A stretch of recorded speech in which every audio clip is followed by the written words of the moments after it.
You good, Patrick? Board of Ed meeting, 11/22/2021, Hastings on Hudson, UFSD. Okay, a lot on the agenda today, including some great presentations, so we look forward to that. Wanted to take one item from section 8 up to the top, which is appointment for Dr. Bill McCursey.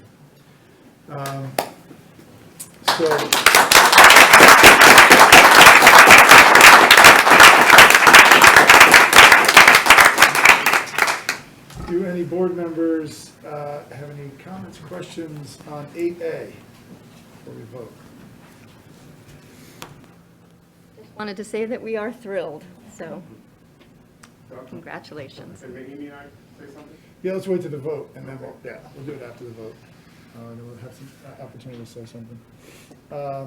Okay, do I have a motion to approve the appointment of Dr. McCursey's employment agreement under 8A? So moved. In a second? Second. All in favor? Aye. Aye. All right.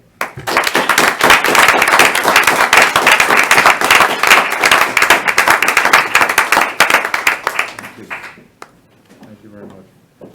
I think you need a mic, though. I'm loud enough. But I think at home, Melissa, do you think the yeah, you want to just give him. position that one on Steal it from the students. Thank you. Hey, thank you. Ooh, very that's much. good. That's perfect. Thank you. First of all, you're stuck with us now, so. But Amy and I are representing the administrative unit tonight. As you can see, many of the administrators came tonight out of support for Bill. And we wanted to thank the board primarily to start with for bringing Bill to us. It was what we needed at the moment. He's brought a new energy to the administrators. I can speak for myself. I don't think we've ever worked so closely together in my time here as administrator, and that's all credit to you, Bill. We're here for you. We're going to work hard for you, for our kids here in Hastings, and we look forward to the next 4.5 years working as a team. I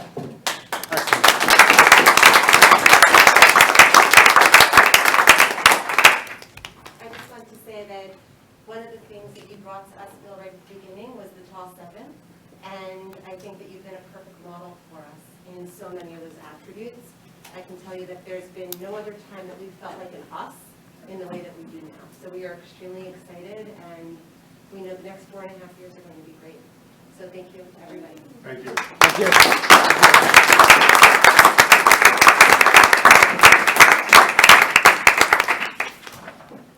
I want to just say a couple quick words. I never like to say anything before the vote, just in case something goes haywire.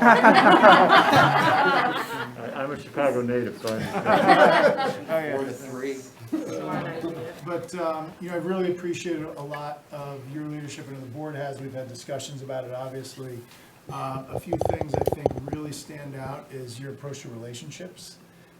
Just the critical awareness of how important they are, how quickly they can go south, and how long they take to build. And unfortunately, that's just how relationships are. They're not equally set up that way, and you deeply appreciate that. And I think it really pays off for the environment that you create here in the schools, what I've seen, and beyond the schools, with the community, reaching out to parents, community members, the mayor, the police chief. Really appreciate that as a strong foundation. And your commitment to, obviously, the kids. Everything you do has a lens towards how is this going to impact the kids. And I think as adults, we can all kind of get caught up in everything that we're up to. And probably people in the school don't forget about the kids, but sometimes the community, we get caught up with a lot of different things.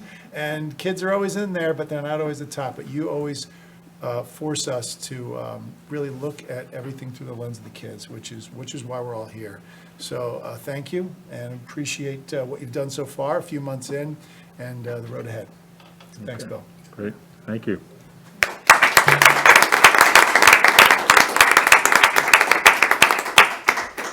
I would like to add, and also to thank Dr. McCursey so much. You have the listening ear. You do not diminish concerns that are brought to you. I am very appreciative of you making the rounds to listen to all parents of all type of kids and making sure that you sort of think of how to find a way to allow the coexistence that we are all looking for all of our children.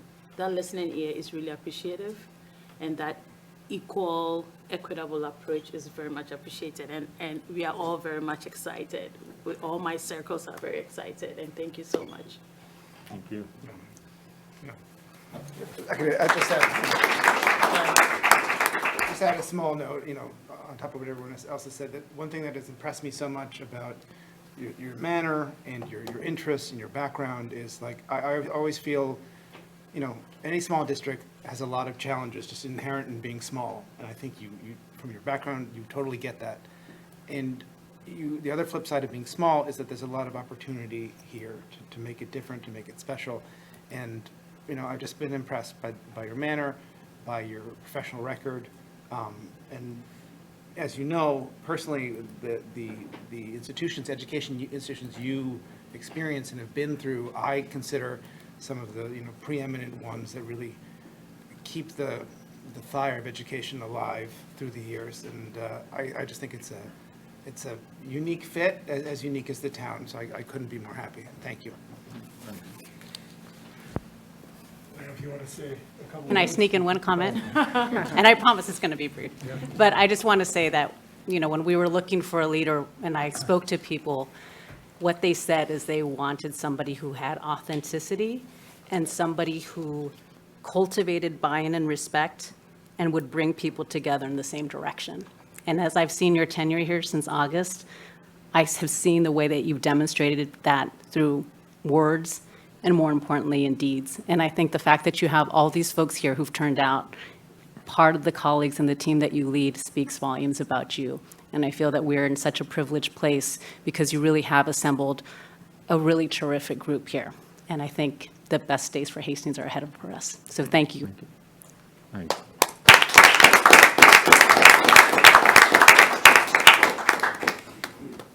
So I can say a few things. Unscripted, which sometimes is both dangerous and authentic. One, thank you. You all probably been up since about 4 a.m., 5 a.m., thinking about the students here, because yes, indeed, that's the heart of it, very much. And you're still here pushing towards 8, so I hope soon you'll say, to compliment me, that you'll leave, because you need the rest. But I want to say to the us 14, as you've heard me say, and there are a few others here not in that leadership group, but everyone's a leader in this district. There are some who, by responsibility, have another layer of leadership, so that's that group of 14. And that us matters a lot. It's not just a gimmick, it's truly kind of who we have to be here, and I think have been and really truly can be in Hastings. To refer to the University of Chicago a little bit, and some of you are getting to know me. I have multiple sides. I can be tall and gentle, but I can also be firm, and some of you are seeing that. And to quote what I learned growing up at the University of Chicago, plus getting my PhD there, is you can really go at it intellectually, you can really go at it about ideas, you can get into points of real difference, but at the end of the day, you still love each other. You still find a way to connect. And I think Hastings has immense oomph already in that regard. That's a technical term, by the way, oomph. This is a fabulous district, a fabulous village in so many ways. And so much of it feels incredibly familiar to me. Tons of it I'm still learning. But I think fundamentally we've got to remember that no matter our differences, no matter our debates, no matter where we come down on any particular issue, it's the long road, and we still have to love each other. I'm committed to that. I'm not sure how many superintendents throw that word around, but that's who we have to be, because at the core of it, that's what's going to make the difference here. So thank you to all of you. Thank you to the board for giving me this chance. And the positivity right now, let's remember it in 5 months, 8 months, 12 months. And I commit to you, not to jinx myself, let's remember it 5 years from now or further out. So please, thank you very much.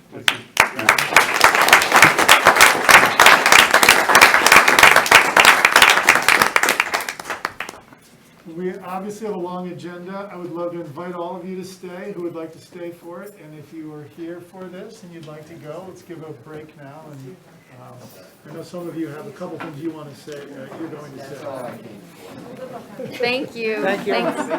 Thank Might you. jump them out. You need it, man, you've seen them online.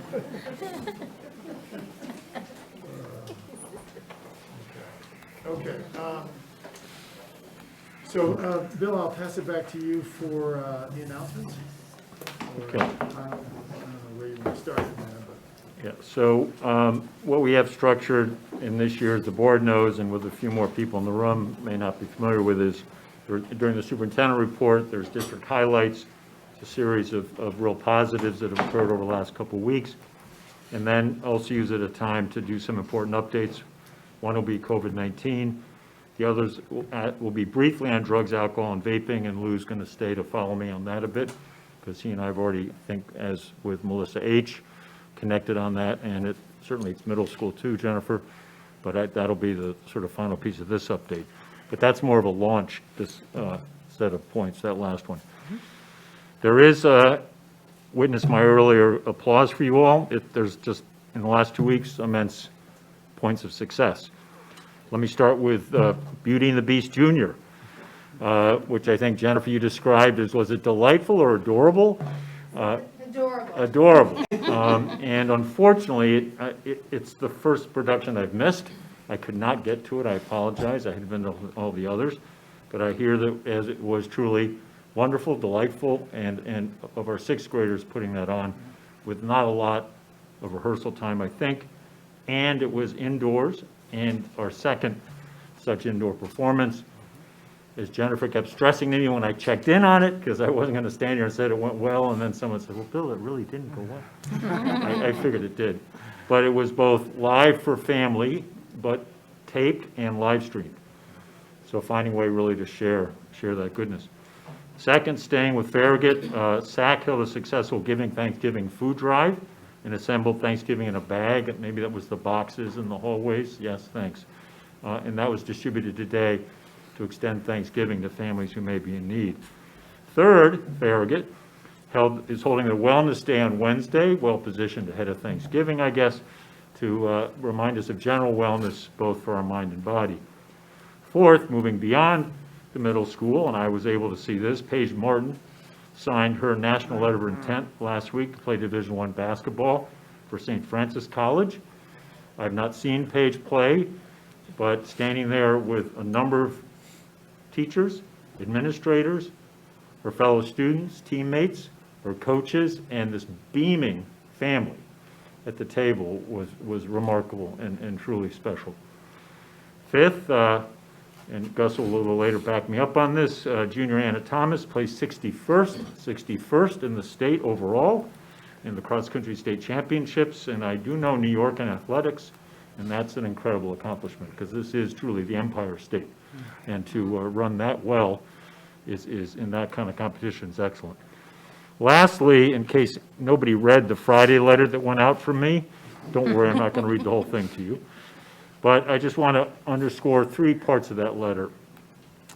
First, a certain Lou sang in my ear about the importance of getting in classrooms, and I listened.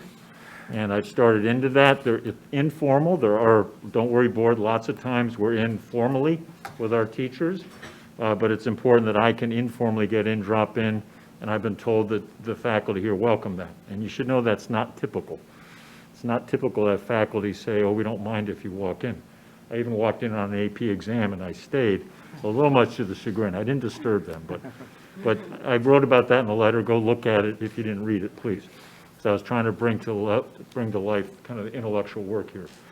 My guest reading continues. This isn't about me. This might sort of conveying to all of you things, but I will read to every single K through 4th grade class through the mask, so I'm understanding the opportunities and challenges of mask. But be assured your elementary students are on it, and your teachers are on it. And when we go into a little turn and talk exercise, they really are engaging and sharing back. That's intellectual work, and it's there, it's real. The other part I want to mention around healthy activities, we worry about Are our students healthy? And if you worry about that, you have to start with the students. So Gus and colleagues are part of the student union. They meet every Wednesday morning very early. Once a month, I have to get there that early, and it was last week. Incredibly active discussion, as I wrote about in the letter. Sorry for the list, but it was very inspiring to hear all the topics that each class, grade 9th through 12th, was talking about. Don't worry, Lou, nothing committed to yet with some of the ideas, but very creative. And if we're caring about healthy activity, the fact that the student leaders were there that much on that was very important. Last item here, and the mayor and I had actually chatted about this almost since arriving. Others in town had cared about this, but it is the 5th anniversary of the 2016 boys soccer team winning the Class B state championship. And hopefully you hear that it's all kinds of performing arts and visual arts that we care about, and I care about. Athletics matter too, and to win a state championship in the state of New York is no small accomplishment. And as I've heard, it was truly the village winning on that. It was a time of real togetherness and celebration. Some of those athletes have gone on to great success. The individual West Point was just all Patriot League. I know a bit about that, and I know how incredibly difficult that is to attain that honor. So a number of those players have continued on. To obviously be at West Point is one accomplishment. To be a scholar athlete there is another. So clearly that was a team, a very special team. So the village mayor and the village trustees have agreed with board acknowledgement to put up signs, I think 2, and fees working, we'll work with Drew and others on this. Fees as you come, signs as you come into Hastings in a very classy way indicating the state championship. So those are the good news pieces. Now let me shift a bit to COVID and then to drugs and alcohol. Like it or not, COVID stays with us. Like it or not, superintendents, interim superintendents have to keep worrying about it. Every Monday morning at 8:30 on the phone with George Latimer and his team, and by the way, he's doing a superb job, and the Westchester County Department of Health. But every Monday, that's how we start our week. So that's the way we started today. Despite all the good work of the county, there is a lot of concern among superintendents because while we're still in a very healthy place, rates are going up a bit, and the sort of onus is getting pushed more and more down to the districts, down to the villages, the municipalities to make certain decisions. The good news, Hastings, is you position yourself well to let us make some decisions. So we are, thanks to Maureen and Joanne and others, we will run our own clinics now for 5 to 11-year-olds, and we can give you those details. It's in the letter. But many communities in this part of the state are not able to run clinics. So there's some discussion out there that why are some districts running clinics and others aren't? A little bit of a misunderstanding that the county or the state is working with those districts. That we're doing it on our own.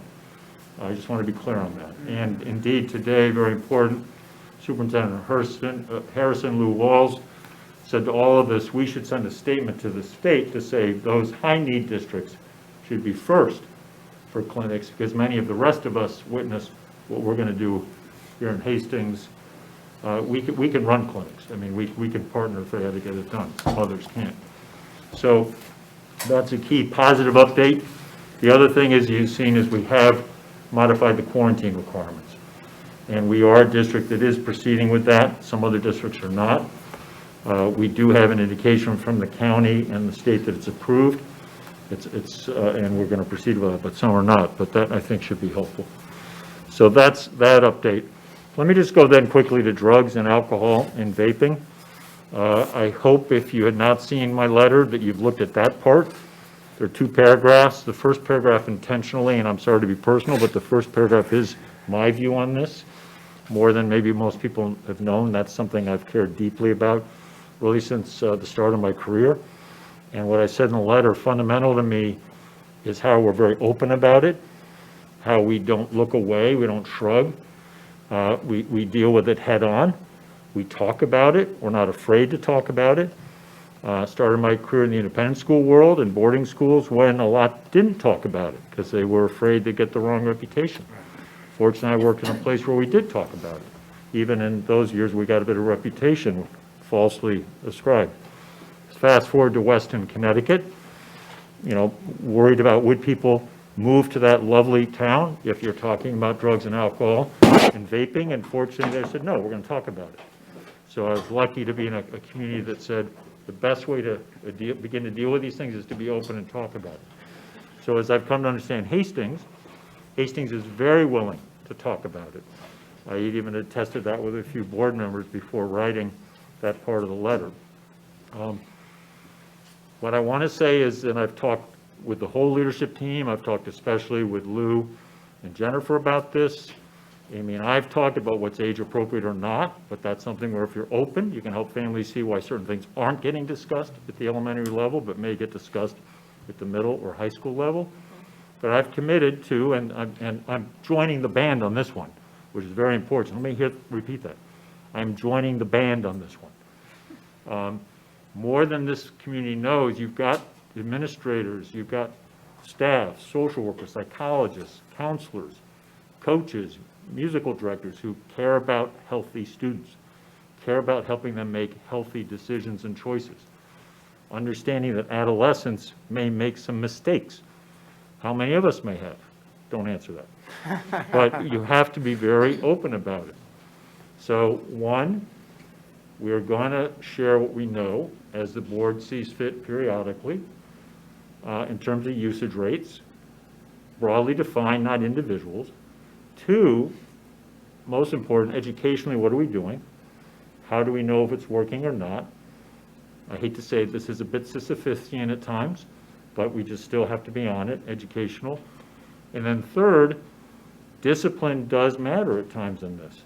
Education first, discipline does come into it, and how do we share, again, thematically, what we're doing on that? So not tonight for all of that, other than tonight is a statement of commitment. And I know Lou wanted to add a few things to this. He and I chatted. So Lou, please. Yeah, I mean, my comments are very quick in that I share Bill's sentiment. Those of you who know me, I'm as transparent can be when it comes to anything, really, but drugs and alcohol in particular. I share openly my feelings with our student body, with our parents. We have a problem here in Hastings. There's no doubt about it. Do we have a problem in the high school? Yes. Every high school in Westchester, every high school in the nation has the same problem.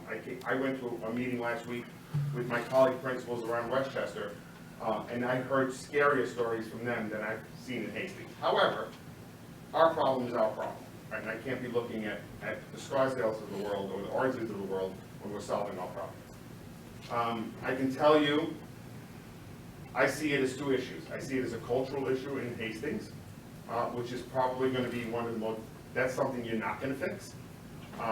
There is a sentiment in our community, and it's been this way for 17 years that I've been here.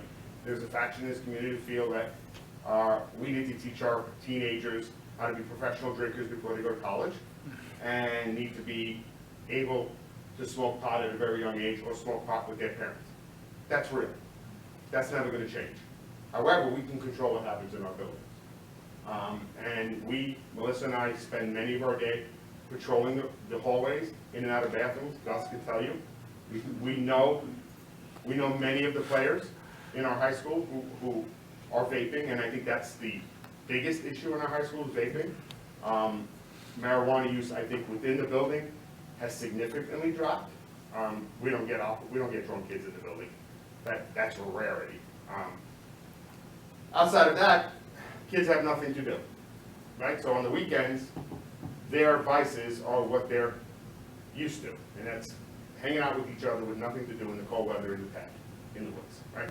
So we're working actively, and we'll make reports to the board about this, but I'm working actively with the Youth Advocate's Office, Joanne Reed, Dave Dosen, the police department, the student government, Melissa and I are meeting, we met last week, to have the kids come up with ideas, us to co-sponsor for them. When I started here, there was something called YAP. I don't know if anybody remembers YAP on a Friday and Saturday night. Yep. We had open gyms, with places for kids to go. It deteriorated at some point for lack of supervision and other things, but we can revive YAP, right? That's an easy thing to do. Open mic nights are coming back. We have a talent show on December 15th that's going to be co-sponsored by the police department on a Friday night. These are the things, but that we're gonna put out, so they have something to do, right? However, those of you who are parents in the room, the adults come up with the idea, the students say no. So it's gotta be something the students come up with the idea, right? So we're actively working.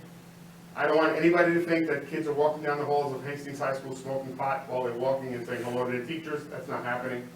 But we have a vaping problem in our bathrooms. We're monitoring it. It's a manpower thing, you know. Melissa and I and the security guard are 3 people. But we're doing our best, and we're teaching in health classes. We've had a conversation at our faculty meeting about how we all have to have that conversation with our students. However, this is what I just said at my liaison meeting. When our children leave our schools and go home and the conversation is completely different at home, that's difficult for us. And that's happening for a significant number of our students. But we're working hard, and to Bill's commitment, I am committed to whatever the board needs to know and hear. We will share everything that we're doing, but we're not shying away from this.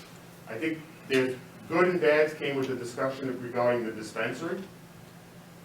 The good is that the conversations are alive. The bad is they used Hastings High School as an advocate to get what they wanted. And I don't like that, because there were some falsehoods that were put out there that came to me. One was, kids are smoking in the hallways, the teachers are not doing anything about it. That's not happening. Okay, and I don't want the community to feel that to be true. I'm not trying to be defensive. I just want us to know the facts, and I welcome any of you to come walk around Hastings High School. And Gus can share. We're in and out of the bathrooms constantly. And discipline does work. If you get caught vaping, you get to spend the day with either myself or Ms. Hardesty for the entire day. You have to do an online vape course and an automatic referral to our drug and alcohol counselor for 3 mandated sessions at the minimum. That hurts for a 16-year-old young person. Okay, so just so we can have that backing, and then we'll fight with the parents later. Okay? Thank you, everybody.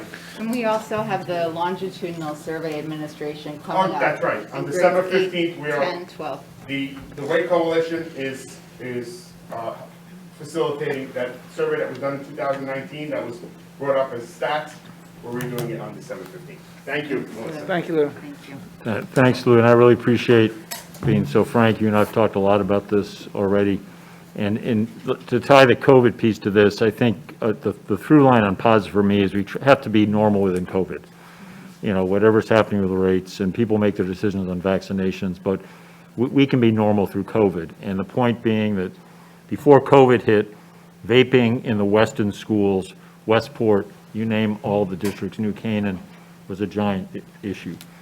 And Scott Gottlieb, if that name means anything to you, masterful that even with middle schoolers in Weston, sitting on a hard floor to get their attention on just how dangerous and destructive vaping is, much less everything else. So that's why in the letter I said fast forward, vaping now gets in the mix. So I think enough of this, if I may, there may be questions, board. We just wanted to underscore in no uncertain terms that we're here to support the students, it's education, and we need to be very clear and attentive, and it's drugs, alcohol, and the vaping. And lastly, I walk this building, I'm around a lot. It is a healthy building, you know, and I think Hastings families need to know it's a healthy building, and we'll work to make it even that healthier. So. That's great. Thank you for the update. Thank you. Lou. Can I ask, Yeah, please.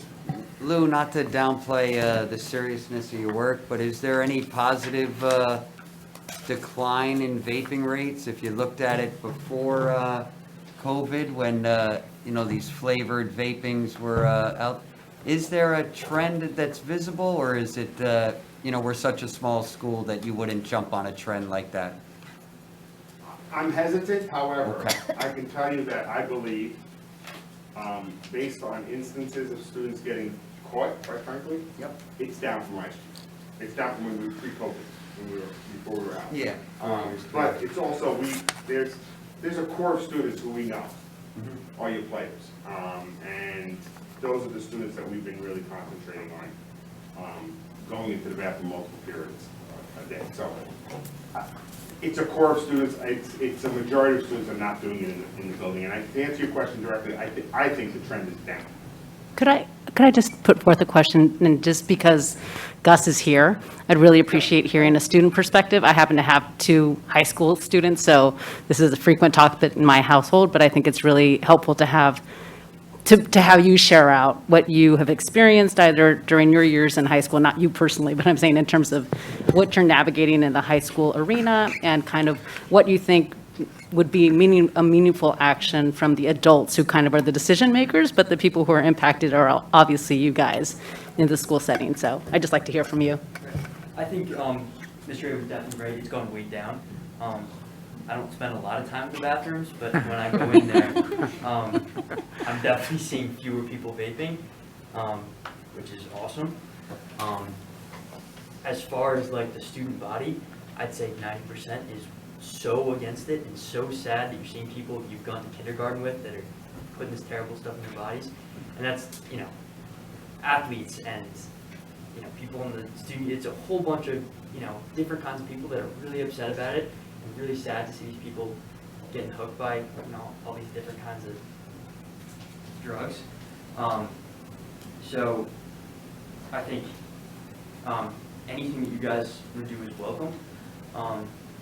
And I think even a lot of the people, which is really, really sad that, like some people are addicted, and they want to stop, and they're not, and they can't. So that's, you know, really hard for me to hear, and I know I have conversations, you know, with people about that a lot. And I think, you know, treating it from a you know, health perspective is really important. Treating it from just like, how do we stop this? It's really important, and you know, frankly, if there's anything that this student union can do, people want it to stop, so we'll help. Ask a quick follow-up. I know that Mr. A brought a few years ago Challenge Success, and they spoke to the high schoolers several times in different workshops. Were you here for that? Or Junior, yeah, no. he wasn't there? The Challenge Success has been revived, just so you know. It has. We're also bringing Family University back on March 2nd. Family, yeah. That's our date. But I also want to follow up on one last thing. A lot of people use that 2019 survey to judge Hastings High School, in that we were above the Westchester average in many of those categories. That may well be true, but I'm going to say one thing about our students. And this is unique, I think, to Hastings, and it's a compliment to our student body, our teachers, and our staff, is that our students are the most honest students out there. And because we have conversations with our students, and they feel that they can have those hard conversations with us back without judgment, that survey was self-reported. Students self-reported that they were using. I venture to say it's because our community, and our students in particular, feel safe disclosing that information, as opposed to other high schools in Westchester County. And that's because of the culture that we have in our building, where our students and our teachers are almost peers. And they have those conversations as if they were peers, and there's a trust level there that is unique, I think, to Hastings. So I just wanted to put that out there. A follow-up statement, and I just want to say thank you for just sharing this particular view from your lens as a student, mainly because of the fact that you made a statement that I was hoping will come out really clearly, that some of these students want to stop. It is a level of addiction, and if anyone knows how the brain works, sometimes it's not because they don't want to stop, but if we will look at it from that health perspective and help them in that way. And I also wanted to point out certain things, which was just like a generic understanding of a social issue where it's subject to parents as to whether they will allow their kids to do any of these things that the school culture is not supporting. And that in itself is making it difficult. And I like that unifying. That's one of the things I like about Dr. Maketsi, where that unifying effort to solve a problem that we all know is a problem and being honest about it. And this is the Hastings that I fell in love with and moved over here. And I'm just, and I have worked with Amy closely, so anytime I'm speaking, I'm actually referring a lot to her because of the way that nothing gets diminished. And I'm very happy about the fact that irrespective of what parents are thinking, this is something that you are not taking it lightly in order to make sure that we help all of our students. And those that are blind to it because it's being allowed, and those that actually want to stop and finding a way to listen to how we can support them. And I'm looking forward to us supporting our students this way. So thank you. Can I just ask Gus a question? So, sorry. I know you're just one person and we're making you speak for like the entire high school. But, you know, I have my 35th high school reunion this Saturday that I'm going to. So I'm going to be reliving some of those moments myself. Yes, I can figure it out. But there was a lot of drinking in my high school, mostly because where I lived, there was nothing else to do. We were bored. So my question for you is, are the kids around here that you know are drinking, because there's nothing else to do on the weekend, like we're trying to find it, or is it that there's a lot of academic pressure and they're letting off steam? You know, I think that those are two different approaches to relaxation, and I'm just curious if you have an idea. I think there's three, so it's the two you mentioned. Definitely that there's pressure. You know, it's an intense academic environment. I think we're way better than a lot of other places. Like, you know, I know people from, you know, Rye and Scarsdale that it's way worse. And for the academic success that we have here, that we don't have that level of pressure, it's awesome. And I'm really happy that I get to live here and not there. I think, I'm sorry, I'm forgetting though. It was pressure, it was a bored. Boredom. People are definitely bored. You hear it all the time, there's nothing to do in Hastings. Everyone's talking about that. You know, people go down to the city once in a while, but there's, you know, not much to do on a Saturday night besides go up into the woods. Then I think there's a third thing. It probably doesn't get talked about it as much as it should, which is that a lot of people that do it, or at least the ones that I've talked to, are having a lot of trouble at home. I think, you know, when we talk about, you know, vaping and addiction in a place like Hastings, it's really easy to sort of think about it as, you know, kids with awesome families and the parents are just pretty lax about it. I think, Mr. A, you'll agree, like, a lot of the people who do it that I know, it's not that, it's that they're not getting enough, they're not getting attention at home, and they're not, there are situations that don't match with the sort of idyllic idea of Hastings. So I think, you know, we have awesome, like, counselors and stuff in school, and just giving them the opportunity to, and giving kids lots and lots of access to that is really important, and making sure, like, you know, in addition to support around drugs and alcohol and stuff, like, just regular old emotional support, making sure kids are okay, and I think teachers do a great job of that, but already, but, you know, even encouraging that more will make a difference. Yes, thanks for your honesty. That's amazing. Thanks, Gus. Yeah, that was, thank you for everyone. Gus, thank you for speaking so clearly, frankly, with us. I think, as everyone has alluded to, this is, you know, a critical topic we'll continue to keep our eye on, and I like the 3 points that you've all laid out. Let's be honest about where we are, keep education up, and discipline. So, thank you. Well, Gus, while you're speaking, why don't we just take out a turn and throw it over to you for the student report, and then we'll come back to Maureen for the business report. Yeah, all right, sounds good.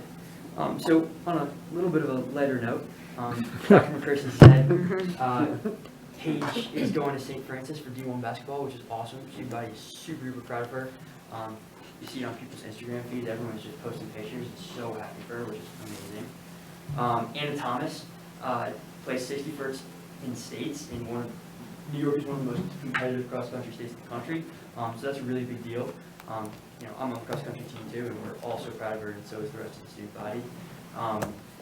Student Union right now is working on a talent show over December. This awesome mask recycling program that we've been working closely with Mr. A for. really cool. And a new honor code that we've also been coordinating with administrators. I think you talked to some representatives of that person. Winter sports have started, which is great. Basketball, boys swimming, indoor track and field for both boys and girls, and wrestling have all begun practices, and hopefully they're all on their way to bring home a couple more titles for Hastings. And just one last thing, I'd like to take the rest of this time, kind of selfishly, to talk about Project Share's Thanksgiving dinner. So, in spite of all the COVID restrictions and all the difficulties over the last year, managed to make 1,000 individual containers of apple crisp. That was freshmen and sophomores and juniors and seniors, and an unbelievable amount of cranberry sauce. And I think that's just a result of middle school teachers, English teachers last year who agreed to teach 8th graders how to write letters on behalf of Project Share asking for donations, and elementary schoolers who, they and their families came to our big community fundraiser in the spring, and of course all the high school students who our lists were overflowing. We couldn't let people into the cafeteria because so many people wanted to participate. So I think, it's just something to be really proud of, that there are all these people that are so eager to, volunteer and do good stuff. And we're excited to, hopefully have the real dinner next year and just keep offering opportunities for people to make a positive difference. Excellent. Excellent. Thank you, Gus. Maureen? I'll be brief. So this is just under budget update. The state released preliminary aid runs last week for the 2023 proposed spending plan. Currently, the aid that the runs reflect a commitment made earlier this year from Governor Hochul to fully phase in the foundation aid formula over the next 2 fiscal years. The phase-in of the foundation aid actually began this year and then was a 3-year phase-in. So it'll be the amount we received this year, which was about $400,000 of additional aid. And then the next 2 fiscal years, we should anticipate between $500,000 and $600,000 in additional state aid payments. This is really important as we begin our budget process, as we've already been notified that both our health insurance premiums as well as our retirement system contributions will be going up. Do you hear a lot of feedback? Yeah. Oh, is that it? Okay, sorry. That will help us address increasing expenses come this fiscal cycle. Again, as the budget season begins this year, in addition to the, oh God, this is driving me crazy. In addition to the scheduled budget presentations, we will also be running the Budget 101s series again. Dates and times to be determined. Currently, we're thinking the beginning of January when we come back from break.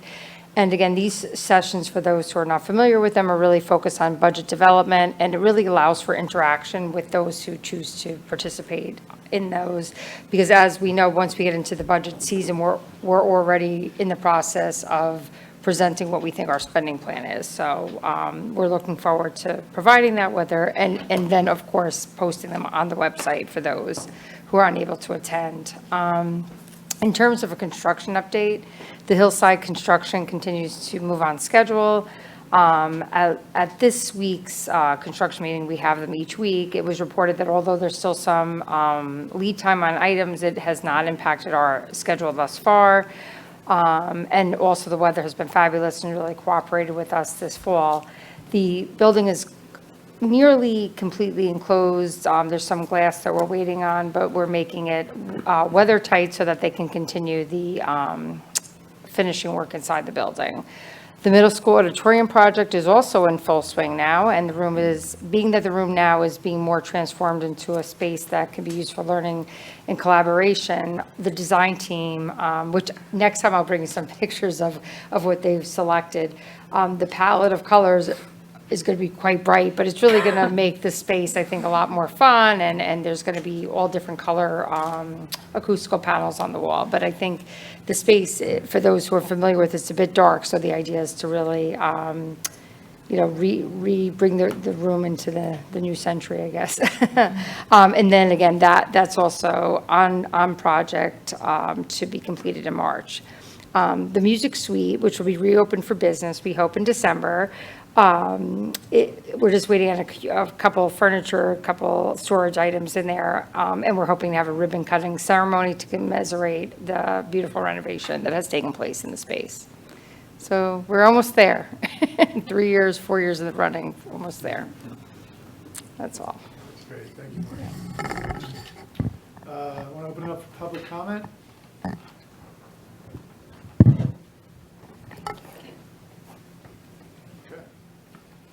Okay, so I want to pass it over now to Melissa Samansky and Jeanette Coker for a presentation on learning impact. Good evening, everyone. I'd like to begin, first of all, by taking the opportunity to thank our leadership team, to thank all of our amazing educators, all of our faculty and staff.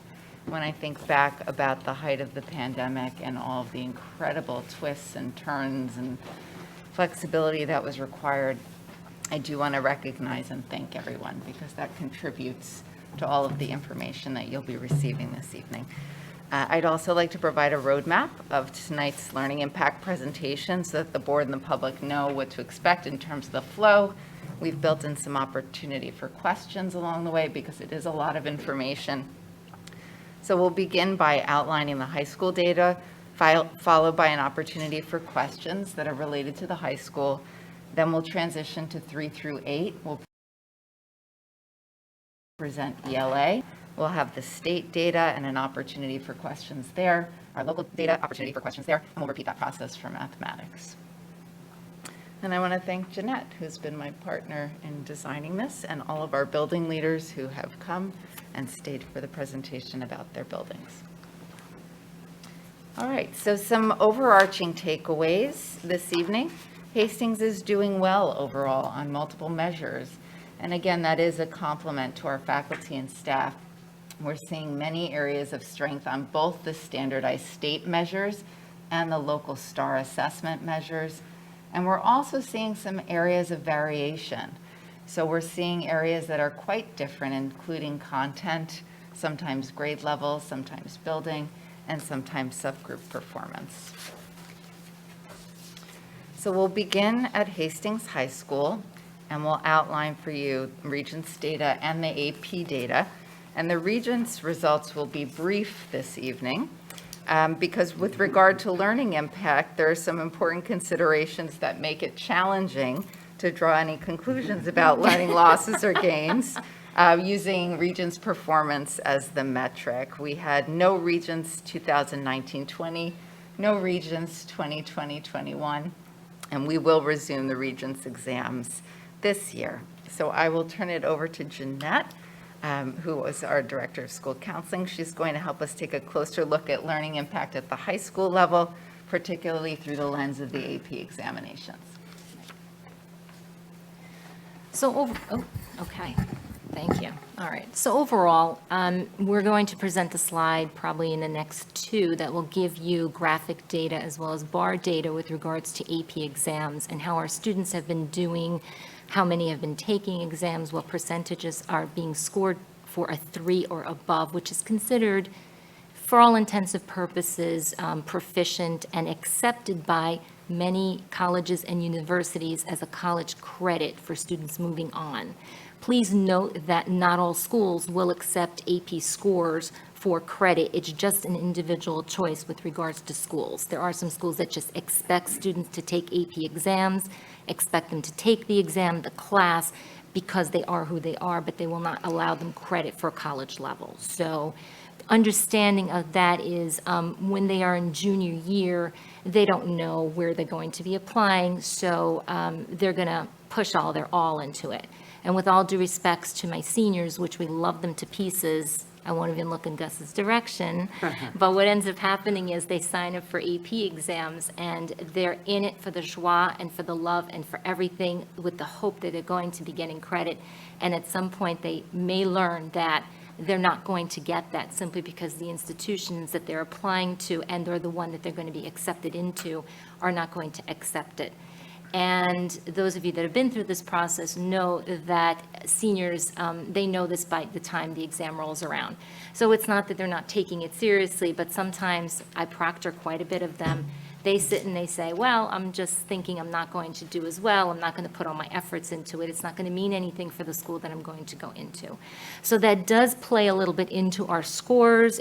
It doesn't play into the exams written, but it does play into our 1 to 5 score and also our percentages of students scoring 3 or better.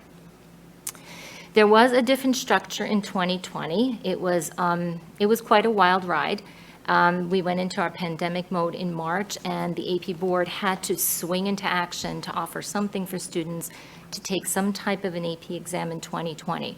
So you're going to see a little bit of a different variation in that particular year because those exams, all of them consisted of one question, 45 minutes online, with an interesting twist to it. So every teacher had to pivot to instruct and to assist, doing all of this online with their students. So to the credit of our staff, to the credit of our parents who supported us, to the credit of the kids, they really all rallied and did pretty darn well considering it was a complete change to what we had initially expected and we're prepping them for, along with the information they were getting in their AP exams.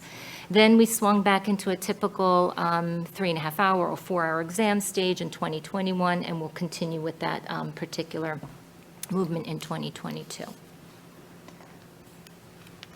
Generally, we do have consistent and solid performance from the 2017 through the 2020 school years. So when you look at the graph, you will see that our numbers for written exams have increased. The amount of students taking exams has increased. You will see a slight difference in performance pending a few of those things mentioned in the other slide. I do also want to mention that there are about 1 to 3, sometimes 5 in that area where students who are not Hastings students will test with us. They're not really reported in the data if they put the proper College Board code, which is a code that connects them to our schools. Every once in a while, we have a little variation in data because a student just erroneously doesn't put their code in correctly. They leave a number out. Sometimes I see on our score reports there's a student who hasn't taken it with us, who's from somewhere else. I go, who is John so-and-so? I don't know.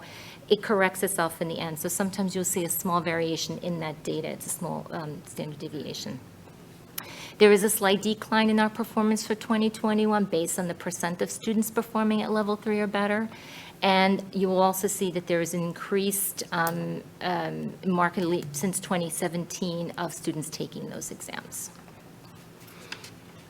So as you can see, total number of students, number of exams has increased. We went from 367 to 403, and we're kind of hovering. This year, I can tell you, I have 401 students that are registered for that exam. Some students are taking exams and then not taking classes that are associated with those exams, so to their credit, they're taking the exam because of their love for the subject, their ability and want to move forward in a particular arena, so they're doing independent studies on their own, and we've seen that somewhat increase a little bit as between the last 2 or 3 years. There's some variation on the 3 or better, and then total number of students with 3 or better. All right, so we'll pause here if there are any questions about the high school data. I'm just curious, what do you attribute the increase in people wanting to take the AP exam to? Typically, students here, as Gus mentioned, and I will say that, they find a way, they want to challenge themselves. And we're looking at students who are also hearing from colleges that they want them to challenge themselves in an appropriate arena. And AP, and I will not denounce also our super classes, have a pretty hefty enrollment for the most part for students who really want to do something with those.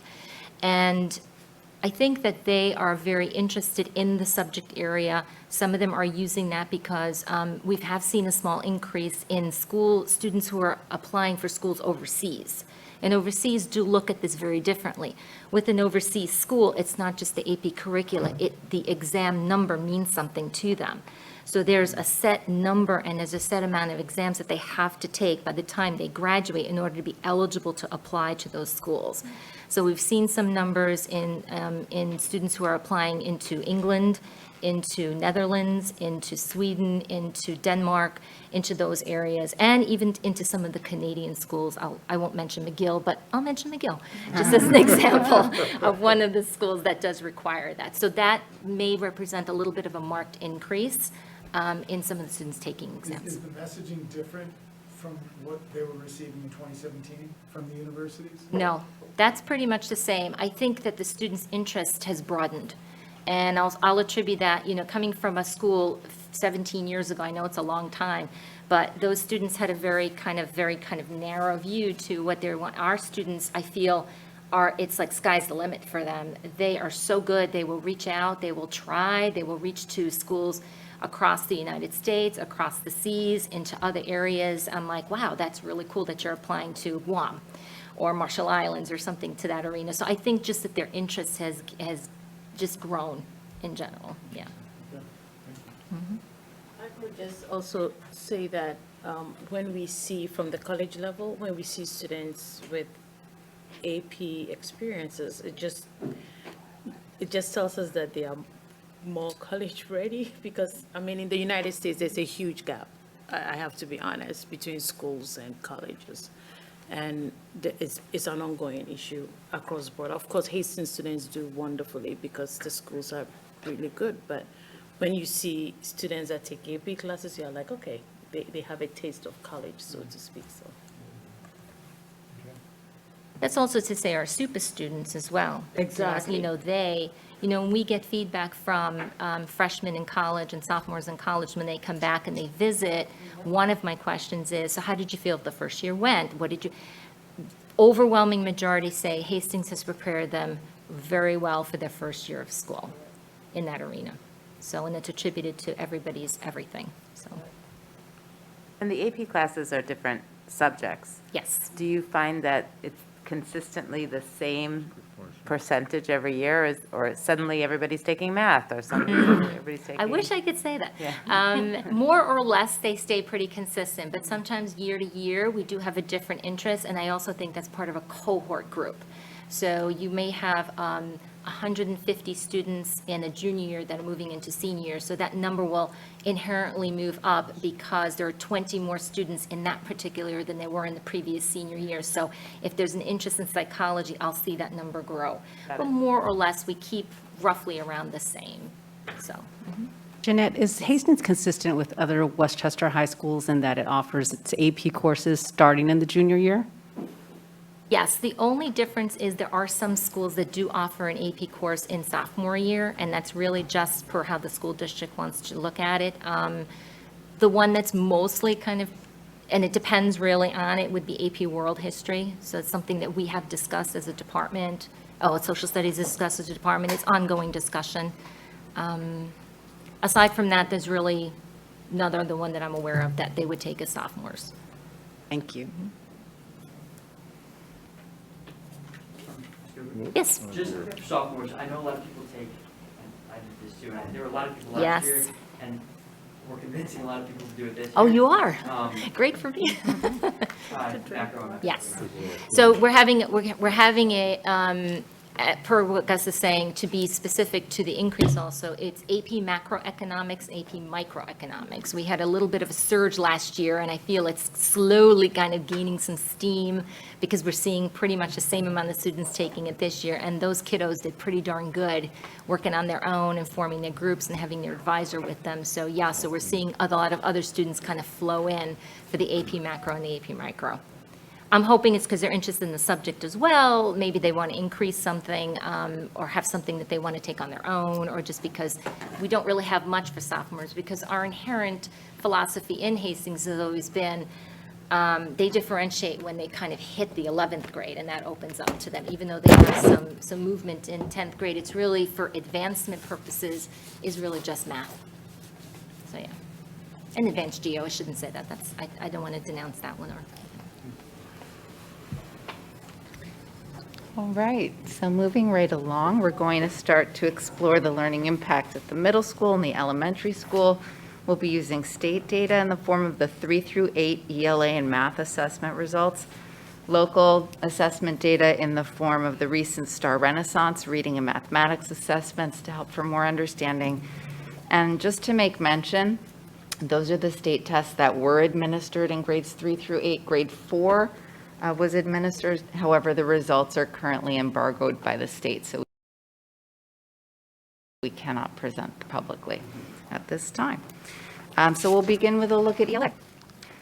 So before we begin to delve into the ELA data, there are some important considerations which suggest that our 2021 state test results really do need to be interpreted this year with particular caution.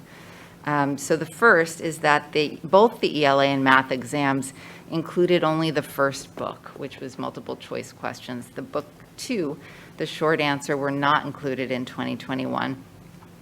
Also, there were no exams at all in 2020, and fewer students took the exams. I believe the state just put something out that only 40% throughout the state were tested. So when you're looking at comparative data, that really matters. And also year-to-year comparisons are problematic. All of the conditions do need to remain the same for year-to-year comparisons. So we are looking at a situation with anomalies and also some gaps in testing. So we'll be looking at the state assessment through a trend report, which I like to refer to as a heat map, and that's a visual which I'll be showing in a moment. And those heat maps do give us a lot of information, including proficiency, which is the percentage of students scoring at a level 3 or 4, our relative performance when we benchmark ourselves against the region, and ours is BOCES Southern Westchester, grade level performance over time, cohort performance over time, and also similarities and differences both within and across grades. So when we're looking at our Southern Westchester districts, I did want to put that up there. That's been a question I've received in the past. You know, when we look at ourselves in terms of that regional decile, who are we comparing ourselves with? So that's the group that we sit within. And some overarching takeaways. I'll frame the overarching takeaways just thinking about both the range of proficiencies and some additional information here. So in 2021, between 76% and 93.1% of students either met or exceeded the proficiency standard depending on the grade level, and this is for ELA specifically. So we're seeing fairly stable performance of student cohorts from 2019 to 2021, which was the start of the pandemic through now, relative to the region. So when we're thinking about our decile ranking, which I'll show in the heat maps, we're seeing some increases in the actual performance of different cohorts from 2019 to 2021 with regard to meeting or exceeding proficiency standards, and some stronger performance over time for students in the elementary school relative to the region from 2016 to 2021 as compared with the middle school, and wide variation within grades over time and also across buildings. So let's take a look. So this is the heat map, and I want to begin just by explaining what everybody's looking at. So along the bottom, horizontally, you can see, I don't think this pointer is going to work. Yes, but, it can. okay. You're going to see the years. So this is the passage of time, 2016 to 2021. And if you look vertically, this G stands for grade, so you're looking at the different grade levels moving up, okay? If you look diagonally from the bottom left to the upper right, you can actually follow a group of students over the years. So this is their cohort and how they're traveling over time through the system. And in general, darker circles are better. The darker circle is also associated with a lower number. And that lower number reflects the decile that we're in when we compare ourselves regionally. So for example, if we're looking here, this is showing 2021 grade 3, third decile. That means we performed in the top 30% amongst the regional group that I showed you in terms of all those other school districts. So lower numbers are better, darker colors are better. I did also want to point out, so the big number is the decile, but it's really important to also look at the little number because that's our proficiency. So when you're looking at a group that's traveling over time, so in this case, you're seeing grade 3 in 2019, you're seeing 79.6% proficiency. And as they move through the pandemic into the spring, you're showing the same proficiency rate for this cohort, 79.6, but comparative to the region, you're seeing an improvement. Okay?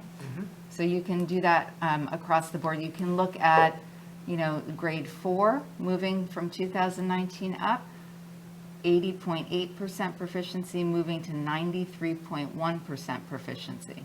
So with the decile, we held our own regionally. However, you can see actually our performance really improved. So that gives you a sense of what we're looking at.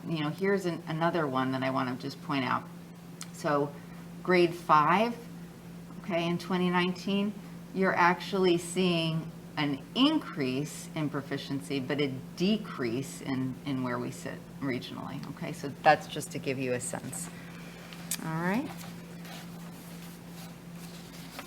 Okay. Was this calculated using a difference in difference to get the, between the schools and Hastings? Was that? Yes, so we are, perfect. So we're part of a number of different groups that we receive data from. This is one database that we're working with. And so Data Warehouse is one of the groups that we work with, and they actually compile this for the region.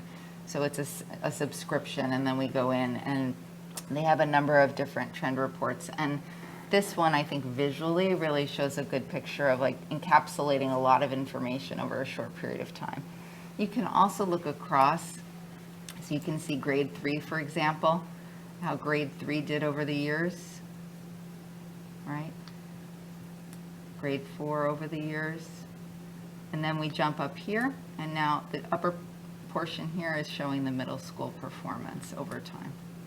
Again, 2021 state data really does need to be interpreted with a lot of caution for the reasons that I mentioned. Okay? Are there any questions, any other questions about the state data? It's a really tough year to compare it to, not because of the 2020, but what you said, the small numbers testing it. I think our ELA test was given before we were all in, so we might have had really small numbers there. If you were you in the district in 2018 and 2019, or just 2019? I was not, just 2019. I arrived, found out where the bathrooms were, and then the pandemic. Gotcha. You might have been the patient zero then. So if you were, would you give any, focus on just the 2019 number? Is that the number that we should, is that just a snapshot of 1 year? Like when we're in the 4th decile, so there's about 10 schools in our county who are doing better than us, and about 20 that are doing worse than us. I mean, I think that's just a feel, Hastings isn't the top school as our goal. We have other goals, whether it be drama or social, emotional. Does that year feel like pretty much how you would look at the data? Anything in a 3 or a 4, we're in the top 9 schools, 10 schools based on a testing criteria? Or do you think that we had enough to look at the 2021 numbers? So I think first, I'd like to make a general statement about the state tests overall. I think that they're one point of information, in general. And I think it's very important that, as a district, we don't necessarily hang our hat on the state tests, that we say, this is one thing that helps us to understand where our students are, and it needs to be contextualized with a lot of things. It needs to be contextualized with our local data. It needs to be contextualized with the fact that the most important thing is for students to be learning-centered and not test-taking centered, and to really have an orientation towards learning. And in my past experience, what I've seen is that when we really focus on engagement and excitement and love of learning, and we really get in there with the content and get in there with the practices, and we're really clear on our beliefs and values, what we start to see happen without even paying attention to the test scores is that they naturally start increasing. So I do think that, I would love to certainly see us first decile, second decile. I think that we are an amazing school district, and, Bill said this earlier, within the context of just, onboarding for multiple years. We are an incredible district. I also never want us to be a district that is just focused on state tests. And so I think it is really important information because it gives us a sense of, we do have a commitment to want to make sure that students are learning, that they are, that there are these state standards, and we are helping students to be reaching towards them, but they are also a floor and not a ceiling when we're thinking about a whole child. So it's a complicated question. I think that it's, what we have right now is a little piece of a story, and it's really good to follow that story because what we want to know and commit to is knowing that we're great and we're committed to continual improvement and being able to track things over time. And this is one way we can see changes that are happening. I don't know if that answered your question, but, okay. Thank you for listening. Sure. Can I just add, to sort of follow that point, there's been such a growing de-emphasis on, SAT and ACT to get into college. And it's impressive for me to hear that there are students that would take AP exam without taking the class. Even just being sort of simple about it, they're looking to improve their transcript because maybe, they see that as a richer way to improve it rather than taking a test. But to me, and to your point, I think it's such a wonderful thing that instead of all this effort that might get poured into taking an SAT or taking an ACT, they're having this year-long experience of learning different things and learning it with other people, which is so different from studying for a test. And so, certainly important and interesting, but I would agree that, it's sort of the anecdote that we're hearing about the kids, to me, is more impressive than, or more meaningful than the fluctuation in the numbers, Yeah.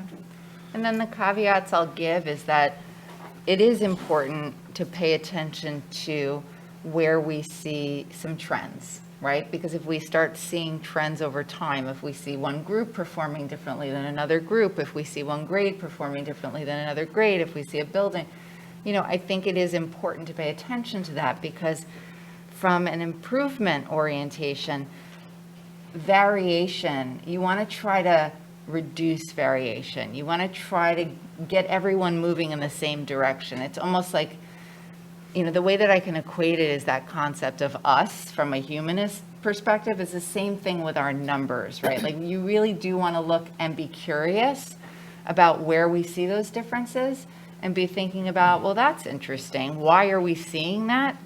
Because the number is far less interesting about what's really happening in the student experience, and that's what you want to get under and get into.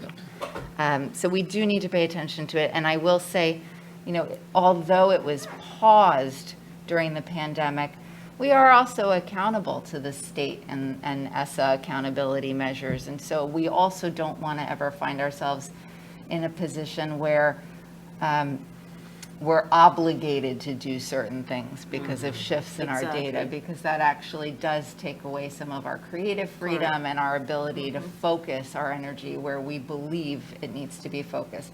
So it's a dance. It's a dance.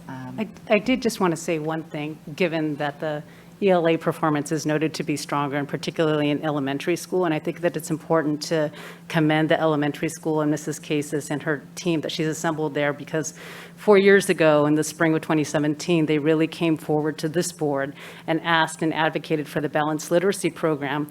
And oftentimes when you do things 4 years ago, you don't know until, 4 years later that they bear fruit. And I think that that's really an important thing to note when we consider the importance of professional development, and particularly when it wells up from the school itself and from its leadership. So I do want to say that, sometimes the decisions that we make as a group here, we don't know what the impact is going to be, but it's certainly very impressive and heartening to know that, these professionals who come before us do so much to help the students. And I think that that tracks as we see it, whether or not this is just one data point. I think it's important to recognize that, especially since Mrs. Case is here tonight. So Agreed, agreed. And you can see it. I mean, you can definitely see it right it's here. very evident that It's very that evident. spring of 2017, it made an impression. Yeah. And I also appreciate the way that you framed it, because when we start to see the student results, that is almost always the lagging measure. It comes behind. So the adult learners in the system happen first, and that comes ahead, and then it starts showing up in some of the student information.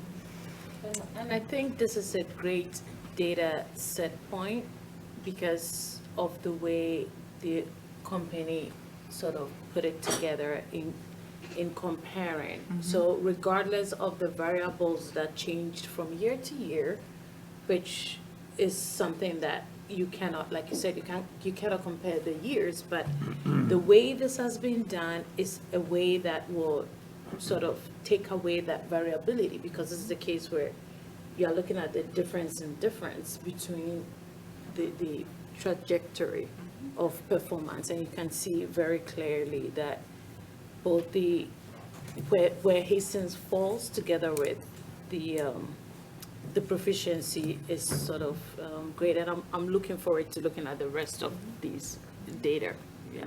Yeah, and to your point, I mean, you can see it especially in grades 3 and 4, where the numbers are closer together from year to year across a grade, right? Yeah. And where you're seeing, if you look at 7, and it's just where they are right now, right? You're seeing much wider variation on a grade level from cohort to cohort to cohort to cohort. Yeah, so that's what we aim to do. We try to reduce that variation so there's greater consistency there. And certainly always we try to do it in terms of improvement, but you definitely want to reduce that variation. Okay. So let's go into the local assessment data in the area of ELA, and we'll do that for both Hillside Elementary School and also for Farragut. So this year I want to say thank you to our screening committee. Over the summer, there was a determination to pick Star Renaissance, which is sort of the gold, pun intended, but the gold star of diagnostic screeners. And it's an adaptive assessment. So what it does is it adjusts to the learner in real time. The learner sits before and is taking the assessment. And if a question is wrong, it'll adjust a little bit easier. If a question is correct, it'll adjust a little harder. And it kind of goes back and forth until it zooms in on where a student is. And then the data that we receive is based on some of those national comparatives when deciding whether or not a student is at or above the benchmark on the screener. We used 2 different STAR reading assessments, and I'll explain why. So in kindergarten, we used the STAR Early Literacy Screener, and this makes sense to use with students who are generally not yet strong decoders, meaning they're not reading text very strongly. Whereas, we used a different assessment, the STAR Reading Assessment, with students who were already on text. But in any case, it will benchmark a student based on the grade level and based on the expectations of that assessment. We also use that early literacy screener with students in grades 1 through 3, whom we are already identified as potentially at risk and not yet on text. And so the last thing I wanted to mention about the early literacy screener is it also assesses early numeracy in mathematics. And so for kindergarten, that's where the mathematics piece came in. It was more comprehensive. The majority of our students took the STAR Reading Assessment in grades 1 through 8. And 81% of our kindergartners performed at or above the benchmark on the early literacy screener. And of course, as you can see, the large majority of students in grades 1 through 4 performed at or above the benchmark on the reading assessment. And there you can see it broken down by grade. A small number of students not yet decoding print, as I mentioned, in grades 1 through 3, were also given that early literacy screener assessment. And some of those students whom we had flagged as potentially at-risk students also performed at or above the benchmark. So so 32%. And then between 3 and 11 students per grade have results indicating a need for urgent intervention. And this is at Hillside. So here we go with, you can see the visuals. And that really is basically what I just outlined in terms of the bullets, but we're seeing a lot of green there, so that's heartening. And where we're not seeing a lot of green, I want to just point out to you the numbers of students. So on the left is the reading assessment, and on the right is the early literacy screener. And so we're looking at very, fairly low numbers of students. It would not be atypical that at this point in the school year that we would have some first graders that are not yet on text. So there were 38 students who took that, and then 11 students in grade 2 and 2 students in grade 3 that took the early literacy screener. The percentage bars are misleading when They are. you change the numbers. They are, yeah. And that's why I wanted to point that out, because it is, 100% red. right, exactly, exactly. How is the screening, how is this, why only 2 students? Why were they all 2 students? So we do have some students that were not yet reading text on that grade level. And so if a student is not yet reading text, we would not put the other assessment before them. So if you look over here on this side, so you're looking at 2 students in 3rd grade, but the majority of our 3rd graders, took the other assessment. But this is actually, for me, this is another heartening point, not that we want students to be below a benchmark, but the fact that these students were administered the early literacy screener means the teachers already zoomed in very quickly and knew that that's the right assessment for the children, right? That they were not yet on text, and so they needed to get the other assessment. So our teachers are paying close attention. It's just another indicator because of the red and because of the yellow. The students who were already flagged for intervention, it was just a closer look revealing that they needed the intervention. Does that make sense? Yeah. Okay. All right. So moving on to Farragut. So the large majority of students in grades 5 through 8 performed at or above the benchmark on the STAR reading assessment. And there you can see the numbers. And for the most part, if you go back to the heat map, right, you're thinking this 4th grade state test, which were the 5th graders here, at the beginning of this school year, you're seeing quite a bit of parity amongst, not a complete replication, but you're not seeing huge disparities with the exception of 7th grade. And we're seeing that both with reading and math. 7th grade state test and 7th grade local assessment is a little bit different. So it's just something to note. I'm keeping an eye on it. I found it interesting. So just something I'm paying attention to right now. But we did see between 4 and 9 students per grade have results indicating a need for urgent intervention at the middle school. And here we are with that data. We did not administer the early literacy screener. Everyone took STAR reading in the middle school. Were teachers in agreement with the intervention and urgent intervention? Were they thinking, oh, yes, this reflects what I'm seeing in class, and these students are already on the MTSS?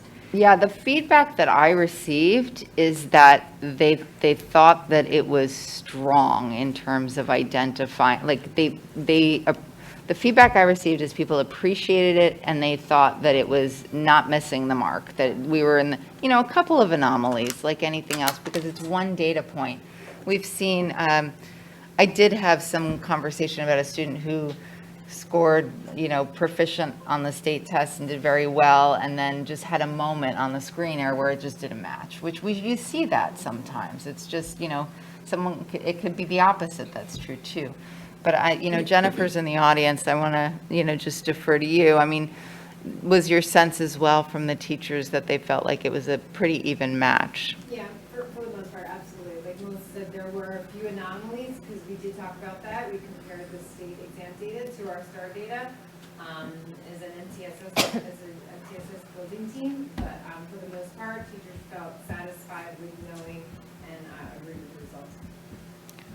Wasn't the STAR data and the state test done in the same way? Are they like both bubble tests, or are they No. completely different? So Totally a different. student might perform differently based on the type of test. Exactly.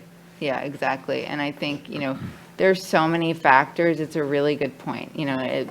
Some students even attend better if it's digital, and some attend worse if it's digital. And so that's why it is, and also this is like the first of 3 administrations. We need to see, for an individual student, we need to see over time. We need to take a look at that child's story.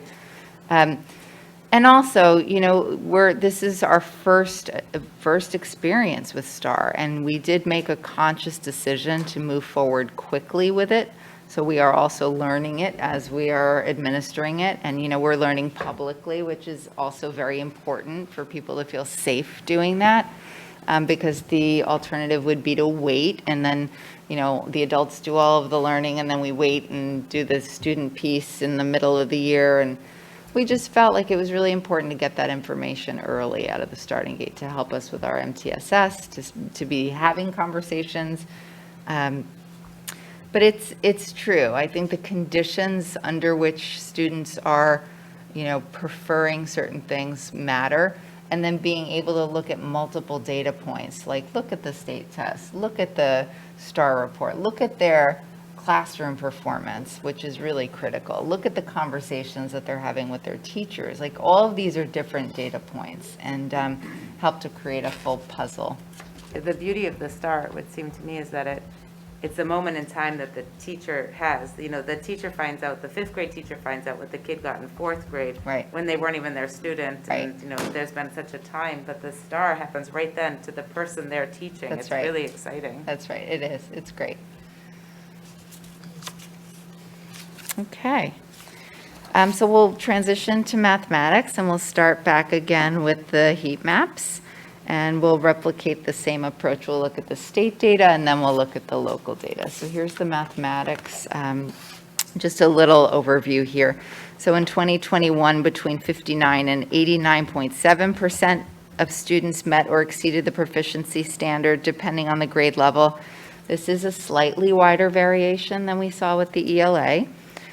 We are seeing variations in the performance of student cohorts from 2019 to 2021, both relative to the region and to each other with decile ranking. We're seeing some decreases in actual cohort performances with regard to meeting or exceeding proficiency, which is not atypical from trends that we're seeing in general anywhere with COVID-19 and mathematics performance, because it's much harder, frankly, to teach remotely. It's a different thing that they're working with. And in general, we're seeing stronger performance over time for students in the elementary school relative to the region, and wide variation within grades over time and also across buildings. So let's take a look. So in 2019, grades 3, 4, 5, and 6. So let me get the pointer moving here. So 3, 4, 5, and 6. If you're looking at the cohort performance, you are seeing some decreases, both in decile and also in terms of our actual performance. But again, please take with caution because of the number of students taking the test and the different testing conditions, and knowing that with the pandemic and remote instruction, mathematics and showing your work in math it's a different skill set over a computer.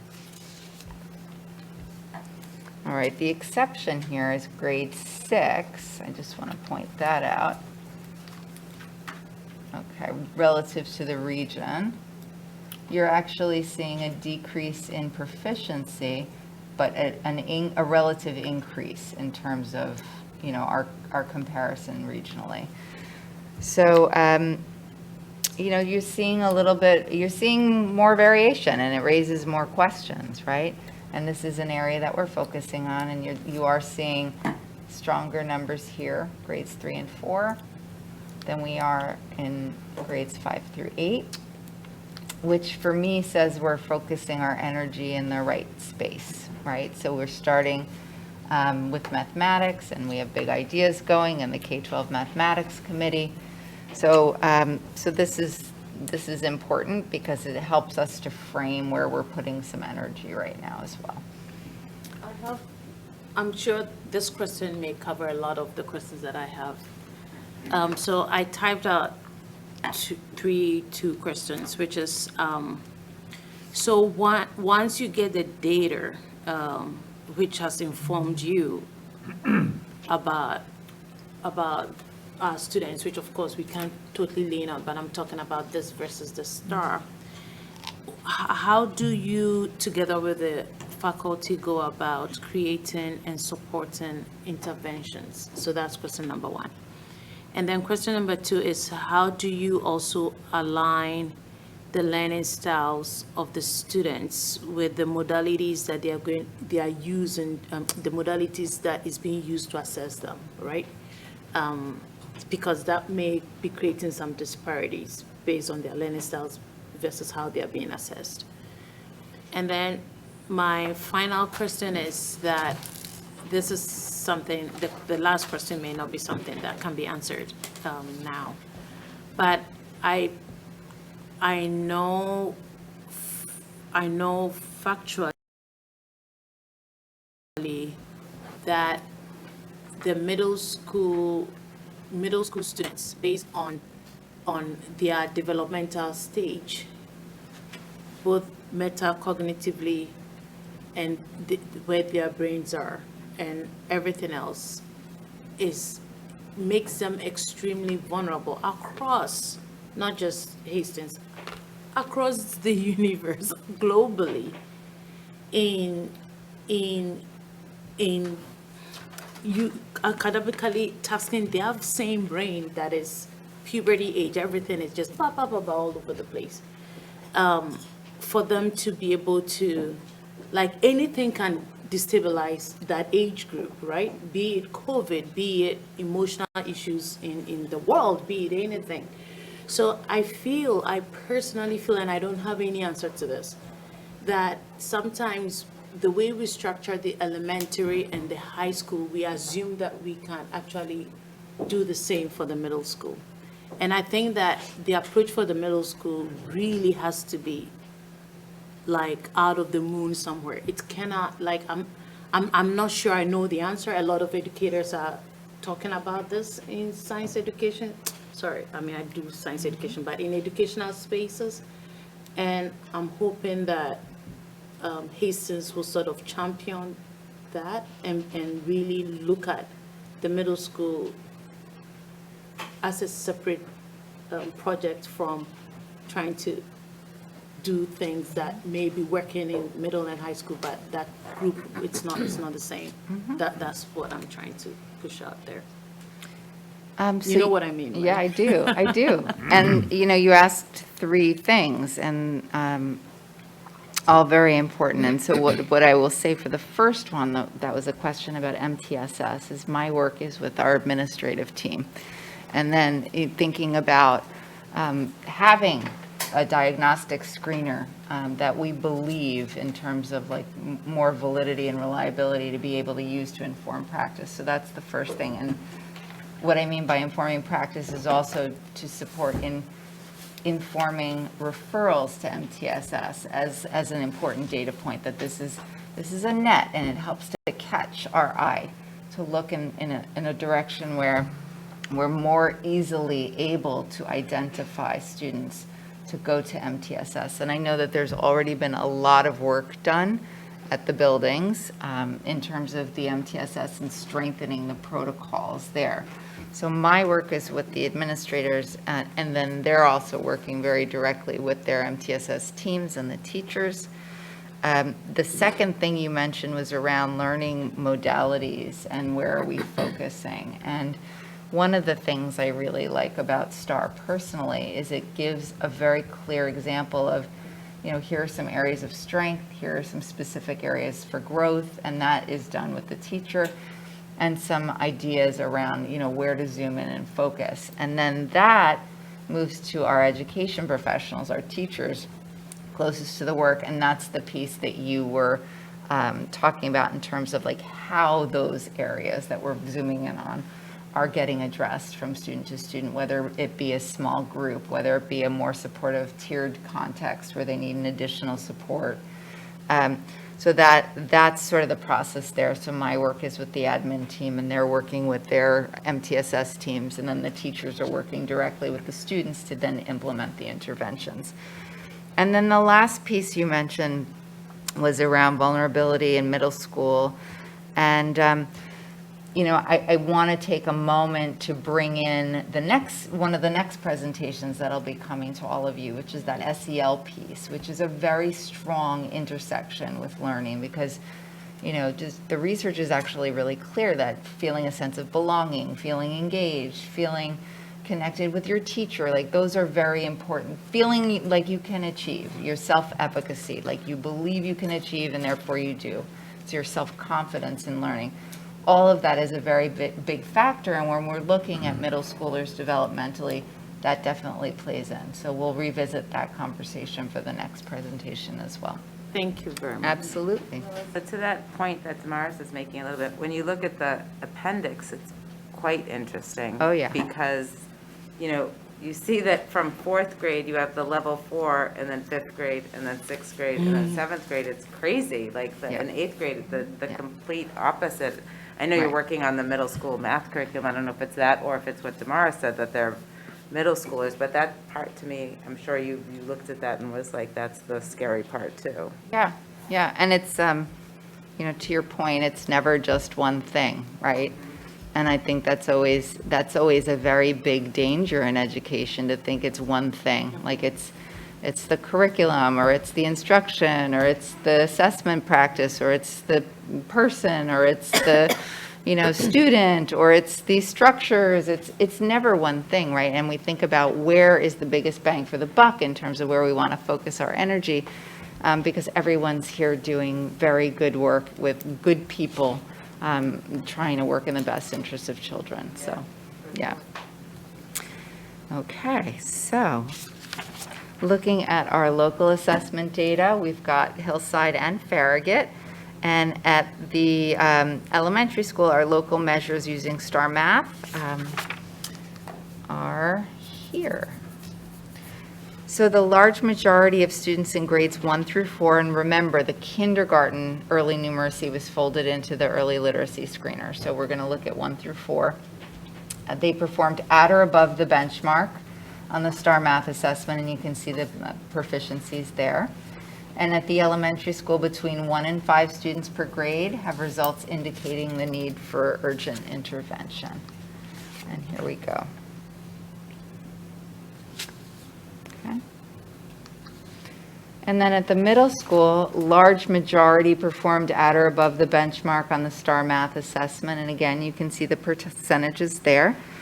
And at the middle school, between 5 and 9 students per grade have results indicating a need for urgent intervention. And you can see that information there. So I'll pause one last time before we wrap up. Questions about the Star Math results? In both ELA and math, are there any students that are coming up as urgent intervention that, or not, are there any? Have there been that weren't already on our radar screen, already getting you know, specialized education program? Is this helping us identify students that aren't getting our extra resource programs? Or is this, you know, when it's 9 students, are those students that we've already been trying to support and we know we're continuing to support? Would you throw a number out there? Is it less What do than? you think, Amy, Jennifer? I would say for the most part, those students have been identified. There are some though that sit outside. So what we do then is we take a look and we see what the data tells us. And we see if the teacher notes in any of the struggles in the classroom. It's the same thing with state tests. If a child didn't score in the at or above range, we take a look at the information, the areas, questions they may have gotten wrong. And we look to see that cycle of intervention is helpful just to close that gap. The goal is the MTSS process fills the gaps for us so that we can make sure that the child gets back up to grade level. And to add on, what this helps us do is ground those conversations in data, right? And not either emotions based on, COVID and tough times or SVL, but to bring it back to what the numbers say and make those decisions around. The conversations with the parents, that would help start the, thank you both. Yeah, That's helpful. really helpful, thank you. And to Jennifer's point, so it is really helpful in terms of even being efficient to come to an MTSS process where you're looking at next steps for a child and to be really clear on where there are recommendations for, an area, like that's a next step. And then it's about how are we going to measure that over time? And we now have the resources to be able to do that. So that's great. So, key takeaways. So our performance is largely holding steady. We're seeing stronger ELA than mathematics on the state tests and the local STAR measures across the grades. We're seeing stronger elementary school performance. We have affirmation that our faculty and staff are focusing improvement efforts in the right places, mathematics, MTSS. And overall, we really have many things to celebrate. When you're thinking about how truly impactful the pandemic was in so many ways, and you're seeing the data that we're seeing here that's suggesting that largely we're holding steady. If I may just add a couple things, and there may be more board questions, and it's been a pretty thorough presentation already, a good amount of time here. In a Friday note back on, I think it was October, actually I have it here so I know the date, I don't think, October 29th, listening particularly to the principals and others, I sent out a plea that one, no single measure counts, and two, a first step with patience. Because there was a lot of thinking coming out of the pandemic, getting back, do you add in screeners? And I know Hastings had a little, rough spot last year with a screener and all. And I wrote personally in that piece, both as a superintendent who'd been with Star Renaissance before and as a parent. And I've lived in the house that got that Star report and stuffed it up on the refrigerator as the first one. And I've lived in that house where they say, my goodness, this is here and what is going on? And that's why I was pleading patience.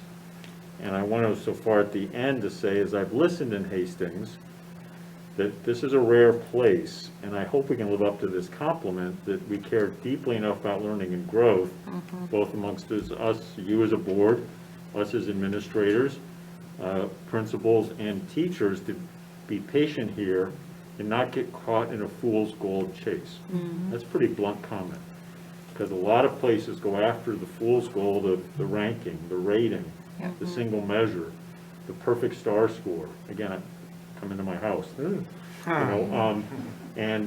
it's fool's gold, because it's a complete blend and mix. And I would ask the board to help spread the word right now that our teachers are learning on this as much as the parents are learning. That's right. So they may not have the immediate answer on what does X number on a STAR mean, and we will get there over time. But I do think it's really important that we've made these results. One, we did it. Two, we made the results available, because not too far from us, there are districts that do not share this unless it's asked. Legally, when it's asked, you got to give it. And we would be so unready to explain, even though we've sprinted into this, and hats off to the principals, hats off to the teachers for, putting up with this right now, because I think, one, getting this information, two, being willing to share it, puts us in a much better place. I mean, basically you're hearing that we at least, by and large, held steady. Jeremy, great question about those 8 or 9, 10. Did we know about them? Amy saying it confirms, because otherwise we'd be sitting here going, what was our COVID impact? What was it? We can't point to the state. We can't point necessarily to the regions, part of the state, obviously. So this gives us something to at least, again, it's 1 point. So sorry to go on about it, but it's really important. I think we have done this, understand it's one piece. We have to be patient about it and see how the next other, delivery, the next screeners tell what they tell us. Is that helpful? That's fair. Thank you. One thing was that, I don't know if you have any advice for parents not here, but like thinking about how we can help parents. Maybe this is just in my household, I don't know, but, I mean, as parents, we're always taught, read to your children, read every day, have your children read to you. And I think that in Hastings, it probably happens a lot. Like, that's the best thing you can possibly do for your children, read to them. And so we have nice high scores in ELA, and maybe that's because of that, all that reading that happens at home. But in terms of helping in mathematics, even if you're good at math, the way that math is taught now is so different from the way some parents were taught, so it's more difficult to help your child and assist them. I've struggled with that in my household, and I don't know, it might be something to think about, like how parents could, because Amy was so good about that. I remember, like, read all the time, so how could now, what's the answer for math, for the reading part? Like, what can we do? You don't have to answer it now. Just Yeah, putting no, it out I there. mean, just very briefly, I can say the amount of time spent reading is the greatest predictor of reading success, right? Just like enjoy what you're reading and read. And the more time you spend, the better you'll get, right? And I think with mathematics, it's, because you want it to be authentic, right? It's not as strong, and it's not about, drill a student with homework or, because reading is really the thing that matters outside of school time, time in the home, having those conversations. But there are things that students naturally love doing, and I'm not suggesting that we should have an inordinate amount of screen time, but things like Dreambox that we have accounts for students that feel like games to them, that people think are fun. Yeah, I mean, they can access it from home too. And I would not ever recommend insisting upon certain things with mathematics, because the research is actually really clear in the reading realm.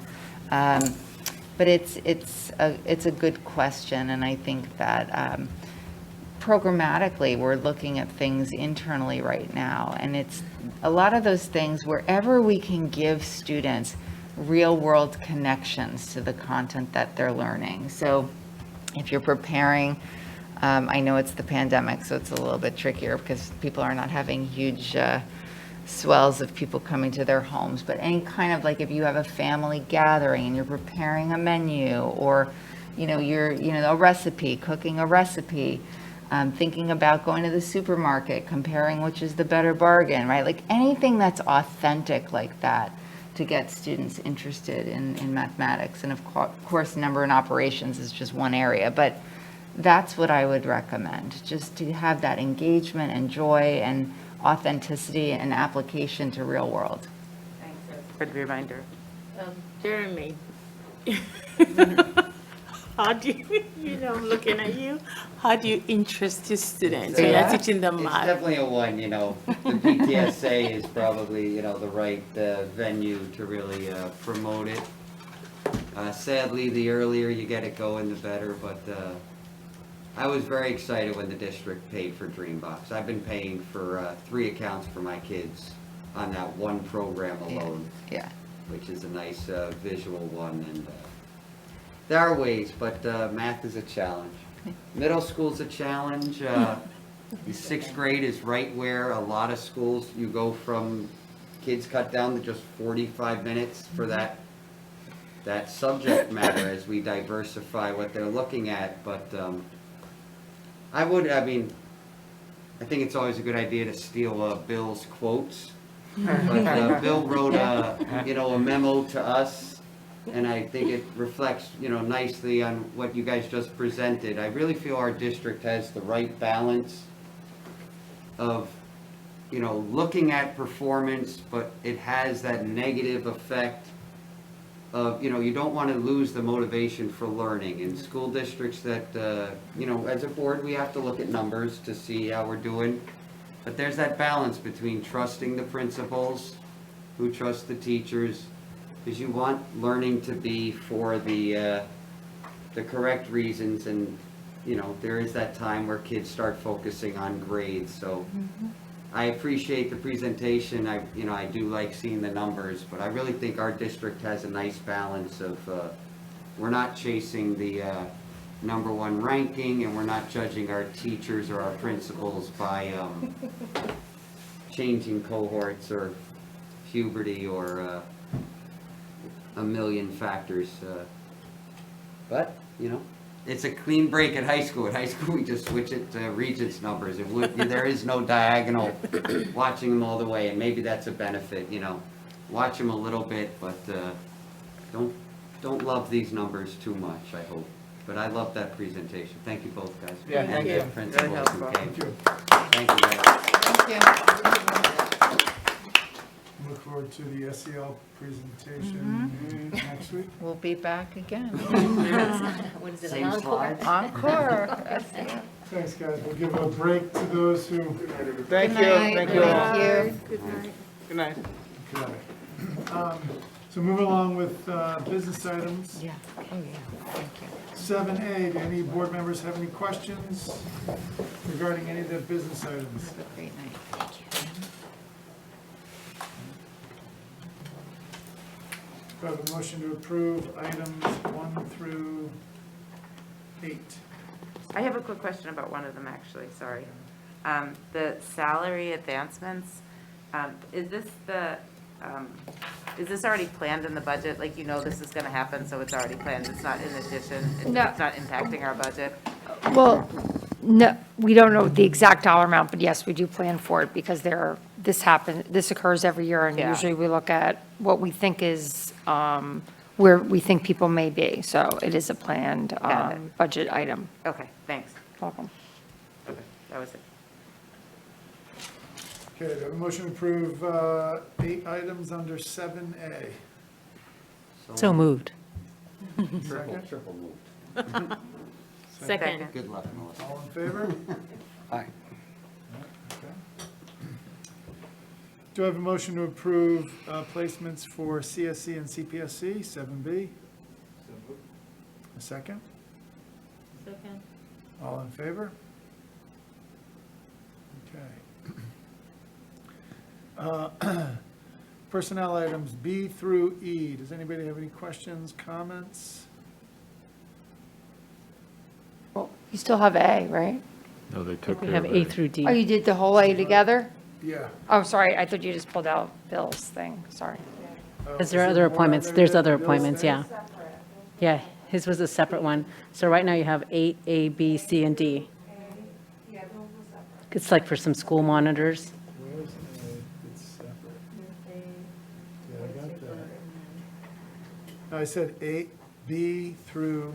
Yeah, but No. A, you need A. What's Yeah, an A A. besides It's like the appointments? school No, monitors. his was separate, yeah, his was complete.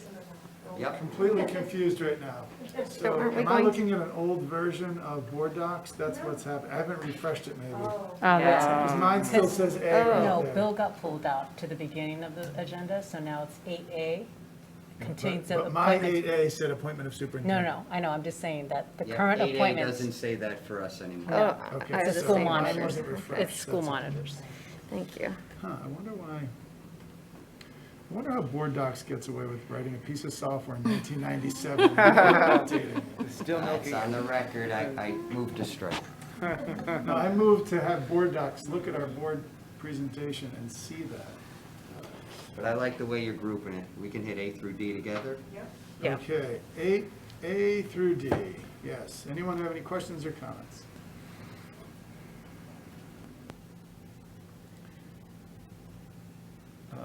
I would like to just acknowledge Mr. Chappis for his service to the district. I think probably a lot of people in this room have had him as a teacher.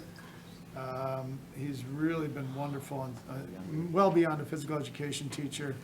And I know my 3 boys have had him and really enjoyed his, just his guidance as a person, which has been, tremendous. Every one of my kids came back with stories about Mr. Chappis. So I know he's on to bigger and other things, I wouldn't say better, bigger and other things, and we wish him the best of luck. Yeah, I I might- would, sorry. No, go, I'll follow you. I would add to this because my son, Mr. Chapas and my son, I mean, he helped my son through COVID. And I can't believe he's leaving. This is really big. Sorry. Yeah, well, obviously, I haven't been here that long, but I've gotten to know Michael. Anyone who drives through the circle knows that he and I are probably talking too much in those early mornings, so, but part of that was he, I think, really wanted to chat about his future as an administrator. And he has an opportunity that we can't match here. He's going to be Assistant Athletic Director in White Plains. I'm not sure how they pull it off in White Plains. I used to work for a district with a bigger athletic program. We didn't have an assistant AD, but anyway, I mean, he really wants that opportunity. So I know he's really, it's the classic, he's torn. He is very torn. He very much has valued Hastings, and it's that opportunity for him. And you may or may not know, he's also a jazz musician, which is fascinating. My husband is jazz, so. Yeah. So, anyway, I wish him well, actually. I should be happy. we may win him back. You know. Exactly. It may just be an interim.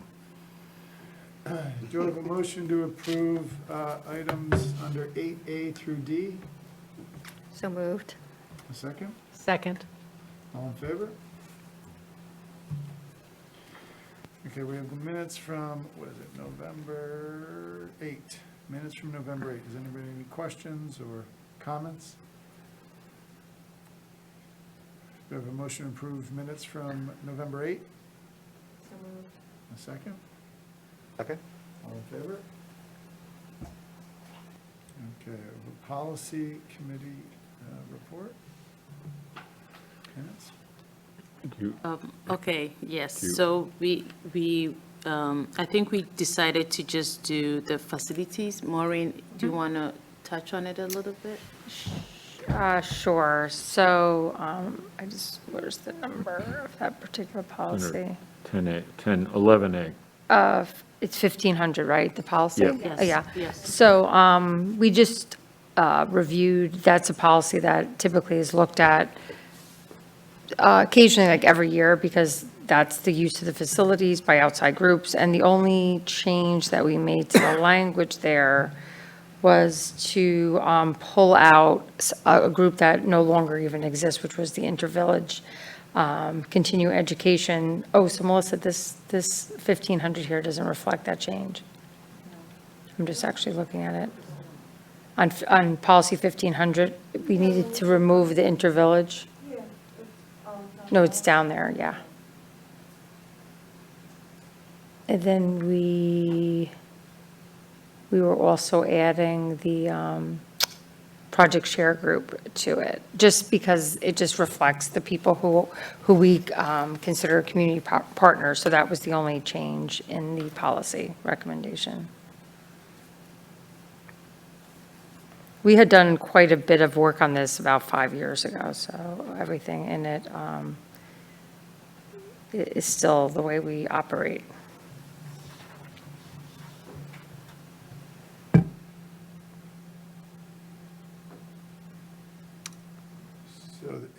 So there's not markup, we're just marking it up now? Is that what we're doing? There, Ended? So we can, yeah, we can repost it ahead of the next meeting with the Right. red line version. now, did you just change it? Because I do notice it. Okay, yeah, great, thank you. So it's there now? Yeah, and we may need to revisit this, this policy again, potentially, because we are, with the new additional space that we're going to be creating at both Hillside and here, I think we're going to have an increase of potential, well, we already know that, there's already people that I think may want to run camps here and such, so. But it is good to go for this read. Okay. Does anybody have any questions, further questions about 11A, first read of 1,500? Okay. Board goals. So I thought what might make sense is, instead of having its deep discussion, is to just talk about how we want to approach this discussion, if there is more substantive things to discuss. So you'll see, I think Alex sent these around taking feedback from the last board goals discussion, clarifying out goals and ongoing objectives, because there seemed to be a conversation that those two are getting conflated in this. And then there's also some, another working document, which is work that I believe primarily Dr. Lang, Alex, and Jeremy did, but there's, I think, some other stuff in there as well, maybe some additional information, some background. No, it just had, so basically, the concern is that it looks like the board has charged board members to work on something that we should have a continuity and a connection. So then you had specific things that you had shared, which was included in the overall document. So the idea was for us to collectively move forward towards what it is that we want to do and be able to understand what each person is bringing to the table. But that wasn't what was happening. What was happening was that the other work was sort of dismissed or diminished or whatever term we want to use for it. And then basically it was like, this was the new goals and let's move it forward. So for the other sanction that the three of us were asked to do is self-explanatory. It was extremely wordy. There's a lot of appendices. Like, there's nothing else to talk about with those questions, in my opinion. It was summarized to one page. So in moving forward, we just needed to know, okay, the document that you submitted, which I personally like, but I can't just talk for me, right? I personally like it, but I feel like if there is more discussion, be it by typing a lot, which I don't think is necessary, but if there's more understanding what drove that, then it becomes a collective board work instead of it being that there's not much understanding behind those lists that was put, or let me put it, objectives. Because our heads were all at separate places because of the semantics of words. So I am asking that when it comes to the three of us, everything that needs to be said has been written. It's a public document, it's there. There's nothing else to say about it, in my opinion. But the new addition, which is your addition, is something that I feel like we need to hear more about. And thanks to Alex has sort of, the new document that you sort of put together a little late, but yeah. has sort of aligned it to some extent.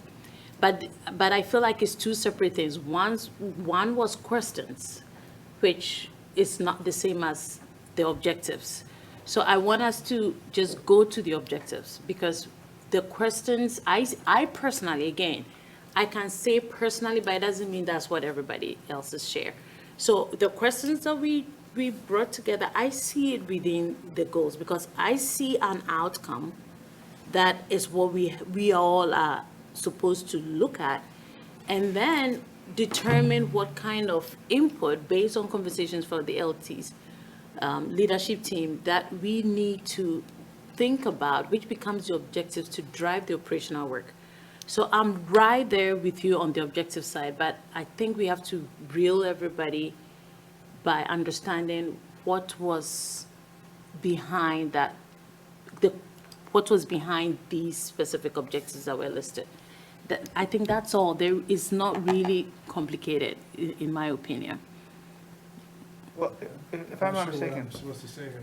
No, but, I mean, because it's something that I was wondering about as well, but as far as I understand, at the beginning of this process, that these are sort of the content areas where the BLTs wanted the board to sort of have a voice in that. So, I mean, if I'm not mistaken, so that's, That's correct, that's right. yeah, so that's, that's where I think it's important. And then to your point about, the output versus input, because they've identified these areas where they would like sort of, or would welcome philosophical guidance, they can align their own inputs towards the sort of the goal that we would like them to aim for. So I'm comfortable with that as a framework,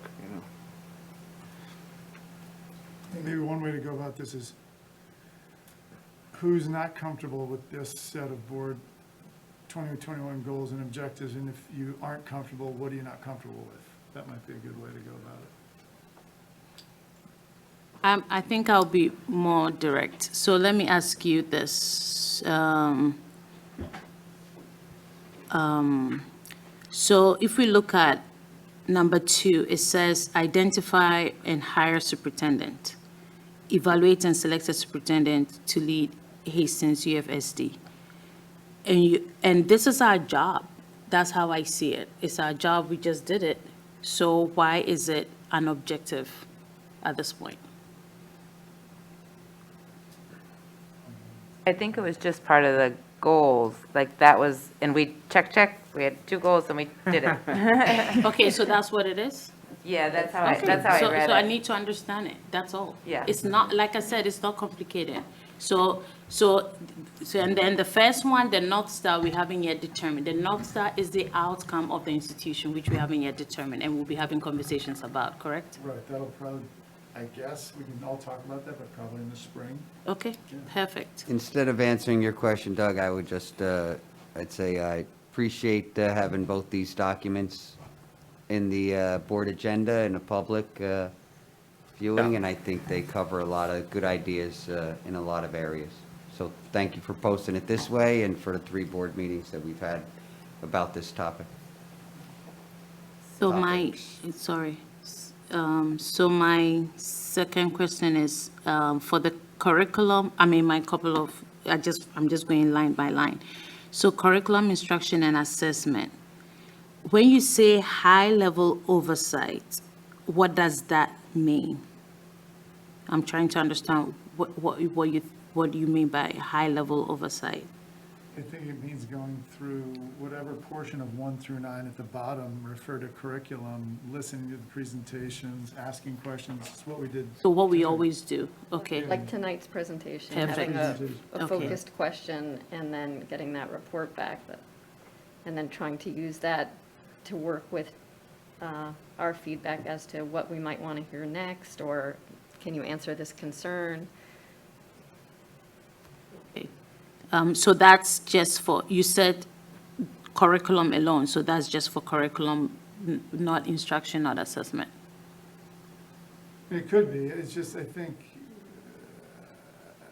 that these are the topics that came up this year, 1 through 9, that the board has seen and agreed to in previous meetings. So it was really just a mechanism to say, here's what we've agreed to in these 1 through 9.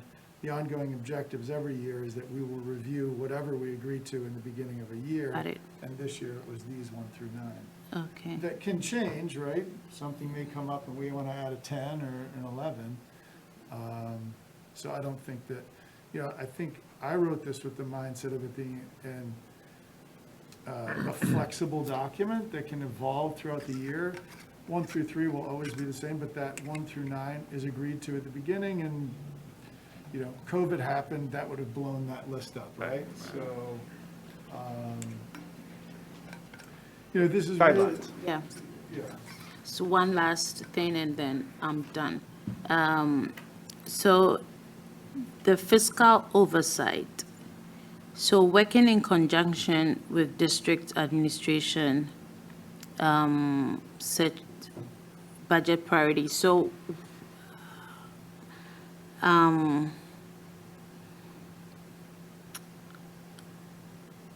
I'm just trying to figure out how, like, I read that and I'm just figuring out how the board,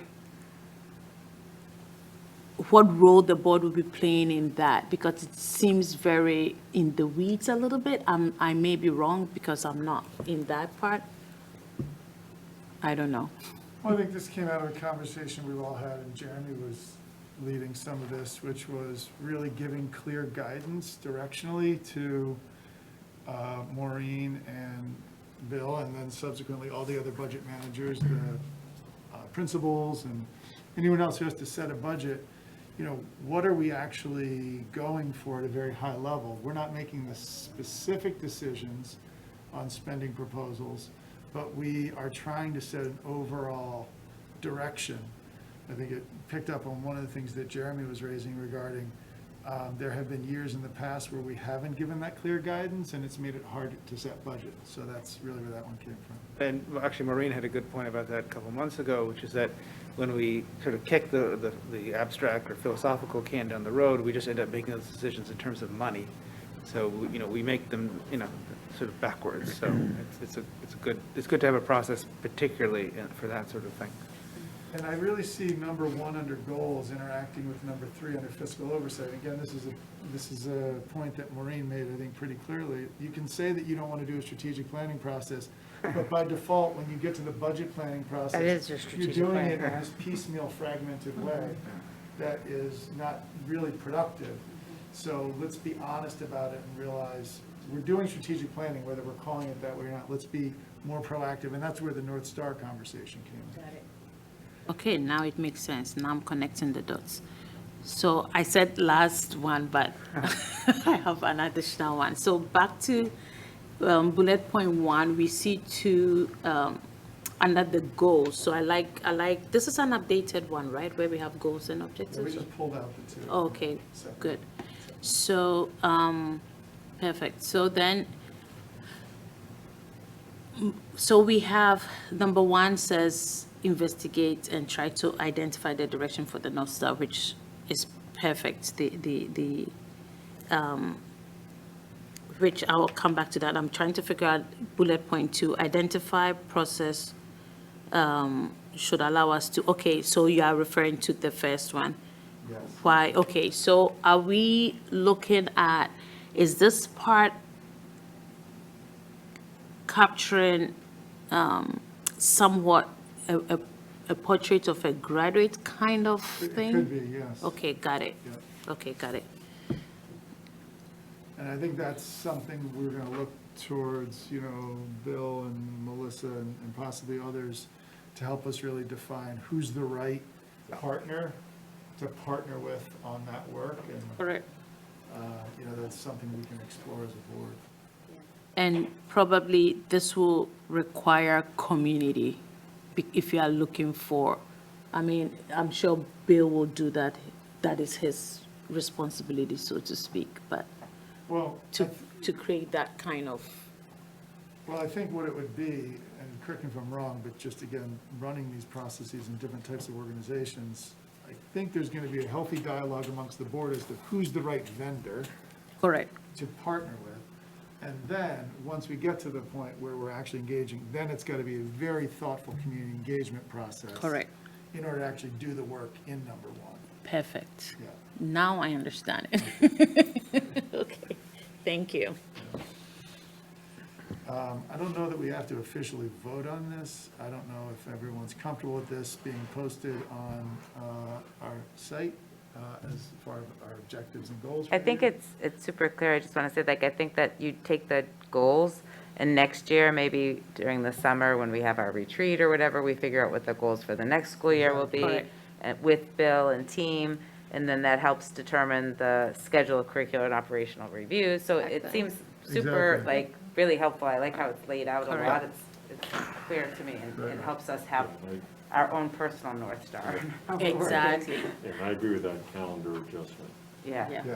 So exactly. the top part and the bottom part with the 1 through 9 kind of change every year. Yeah. All right, now it makes sense to me. I'm not going to talk for anybody else that conversated with me, but I'm ready for it. But I know Jeremy was about to say something, so you are good? Okay. I'm good, thank you. Okay, so I feel like we can put it on. I personally feel like it's clear and it's now separated nicely and it can go to our book, our website. That's what I think, just me. Okay, I think we're hearing that from everyone. All right, moving right along, thank you. Second public comment.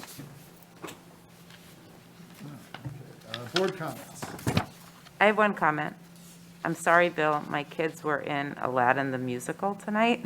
So You're apologizing for them? I'm apologizing for missing the vote, but I just wanted to say thank you so much and congratulations. And if I Oh. was here, I obviously would have voted yes. Oh. And So happy to have you. So sorry I Thank you. missed it officially, Well, but I just wanted you to know. I appreciate that. You were in the right place, though. Yeah, I right, appreciate it. exactly. Thank you. Exactly. Thank you. Sure, I'd add then as it relates to goals, I really think we have so many things going in the right direction. We are thrilled that our interim superintendent has determined that our school district might be a good fit for a longer-term stay. I think it goes all the way down. I think our teachers and our principals have the right focus on learning loss and social-emotional. And if I'll go through the whole list, I think Bill, Maureen, and Joe have the right focus on facilities, and Bill and Melissa have the right focus on curriculum oversight, which is why I wanted just, to state at every public meeting we have. I think the goal that's left is fiscal oversight. And as a board member, if there's not 3 or 4 or 5 other people who feel the same, it goes nowhere. But I do feel that our district and our community is running into a growth trap. And I think we need to try to have discussions in December and January, because our priorities and values will be on the line in April, and it's too late to discuss them then. So thank you for these board documents, these goals, I think they're very well written.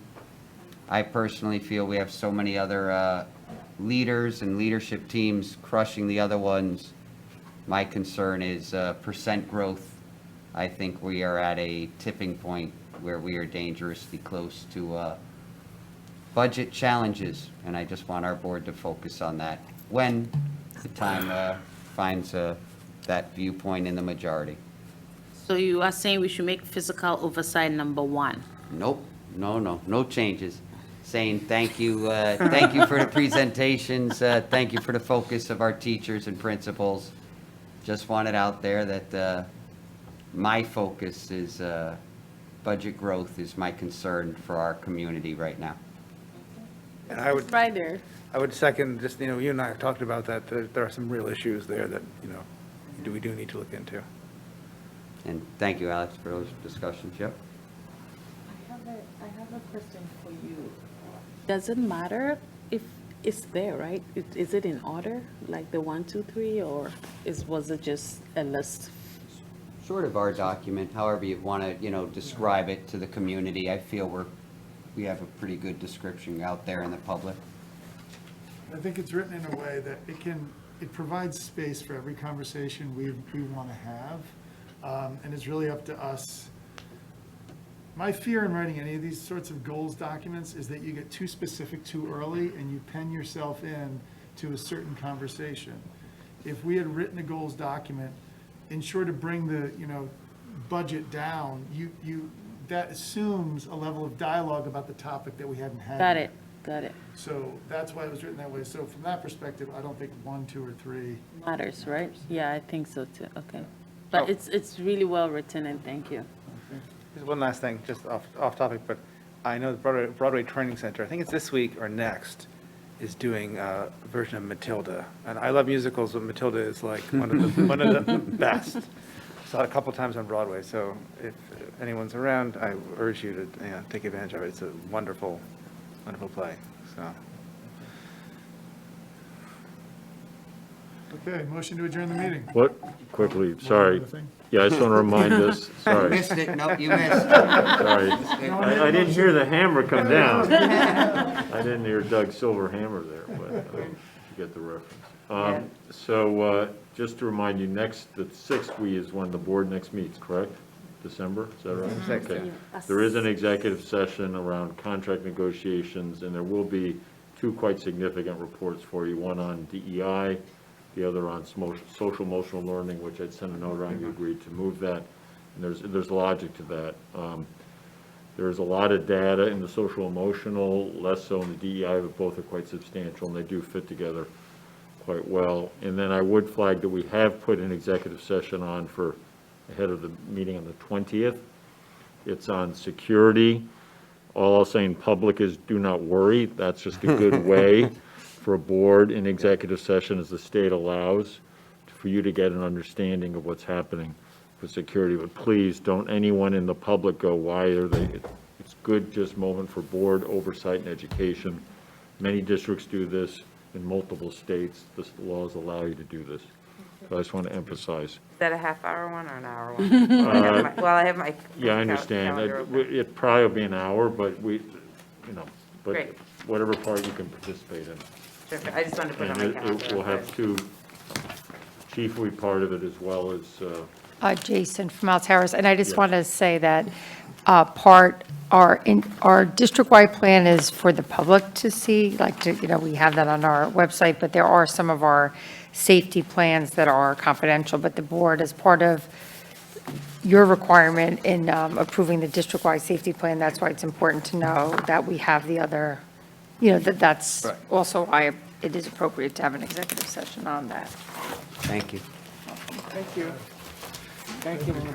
Motion to adjourn the meeting? So, Second? Second. All in favor? And against. Thank you.